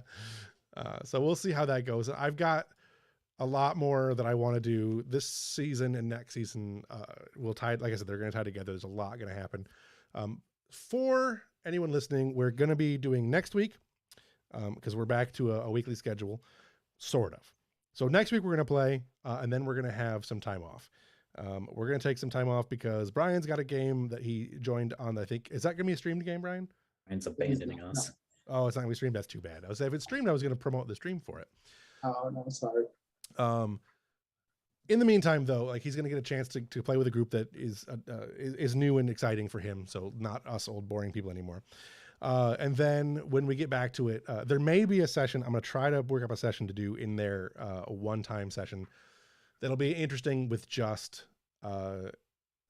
it'll really just be Ambrose, Dasavi, and some NPCs. Like it won't even be the secondary characters. It'll probably much just be those two. But we'll see if I can. I'm still working on the structure of it, and I don't know if I can do it yet. We'll have to see how the next episode goes and where we get to it, because I think I can throw in a hook at the end of this end of next episode that'll tie it in, if I can get there. Other than that, though, we'll be taking a few weeks off for that. You'll still be getting episodes coming out because I'm behind. I was behind on getting them up. So if you're listening to them after they're live, you'll still be getting the episodes. But if you're listening to them live or watching them live, you'll have to get a couple weeks off. So if you're hearing this message, this doesn't apply to you. Yeah, if you're hearing this message, it doesn't apply to you. There might be a small gap in there. There might be an episode coming up. It's going to be weird for you. But yeah. That whole glass in the chroma Yeah. thing was weird for me. Yeah. Oh yeah, that's weird. Other than that, I don't have anything else for this episode. Do you guys have anything else you wanted to say in this episode or about this episode, whatever? I've had so much fun playing Jisa. I've been wanting this Jisa episode Yay. for so long. Yeah, This is great. I know we We really don't talked get to about showcase her much. Yeah. I know we talked a bit about doing the shuttle episode, and I've been wanting to do one since season 1, but I just couldn't figure out where to put it. This was a good time to do it. So Yeah, despite you saying you didn't know where this episode was going, I think this was a fantastic episode. I tend to run This stuff better is when I just wing it. So, yeah, why prepare? Why prepare? why at all? prepare? Like I know where the story is going. I know what you guys are exploring. I know how everything connects together. I just don't know how to get from one point to the next. Yeah, You don't need to. You just you know the end point, and you let the players figure out how to get there. Sure, That's except if you zoom out, I know the end point for the season, not necessarily the episode. I need to know where the episode is going at least. yeah. The bigger the scope gets, the harder that is to narrow down on the fly. Yeah, that's fair. But I knew some things I wanted to do here, and I was talking to my wife before we started this episode, and I'm like, all right, I think this is what I'm going to do. I think I'm going to tie this in. I'm going to do this. I'm going to do this and this. And again, I don't want to say too much because I want it to tie in. You'll figure out more probably next episode, if not the episode after that. Sure. Yeah, but I think it's been fun, and I'm looking forward to doing more. Man, I hope that my biggest hope for this campaign this season is that the story in my head comes out half as good on the screen. So, always the hope. Always the hope. I'm looking forward to it. All right, I don't have anything else. If you want to watch more Star Trek Europa, all of the episodes are available online at YouTube/Studio Tembo. You can also find other shows that we do. There's new episodes of Against Boredom coming out, I think Thursday, possibly Friday. I have to figure out what day it's actually coming out. We've got the Star Trek, the STA Engage / Continuing Conversations show that's going out. Good show. It's getting pretty popular. I know that the most recent episode was LARPing. Another good episode coming up to that with, I think they have like 5 guests in the next episode. So that's going to be a good one, I think. I don't have anything else for my shows. You can find Jack at The People's Ascension, pretty much all the places, right? Yeah. YouTube, Twitch, The People's Ascension. We got some fun things coming up. So check out the schedule. We have a Discord that is free for everyone. So come hang out. We got a lot of awesome creators on there. So if you're looking for a new game, somebody will have either made it or is in the process of making it. So if you want a new game or just to keep an eye on what we got going on, head over to my stuff. All the links are there. You can also find Evelyn's other game, the St. Pete's by Night, run by our friend Kent. That's a Discord server that you can find. I think I have a link to it in my link tree. If not, it's because I turned it off, and I'll turn it back on when I remember to turn it back on. But you'll be able to find the link there. You can also find the STA Engage, the Star Trek Starfleet Command Discord server, which is all things Star Trek Adventures. You can also find the Studio Tembo Discord server on there, which is specifically for anything Studio Tembo related. I don't do a lot in there yet, but I'm working on it. Other than that, I don't think anybody has anything. Ev, do you have anything else you wanted to say about St. Pete by Night? All right. I was going to say I have it in my link tree on my TikTok, but apparently I don't. But if you go to St. Pete by Night on TikTok, it is in his link tree. Gotcha. I'll have to fix mine. Yeah, it was in my link tree, but I think I cleaned my link tree up and I forgot to turn that one, or I didn't turn Adventure Inc. back on either. I turned Adventure Inc. back on. Oh, probably should do that. So yeah, that's it for me. I will see everybody next week. I got a new credit roll. This is a good one. I changed it all up and did the music again. So long, and thanks for all the fish.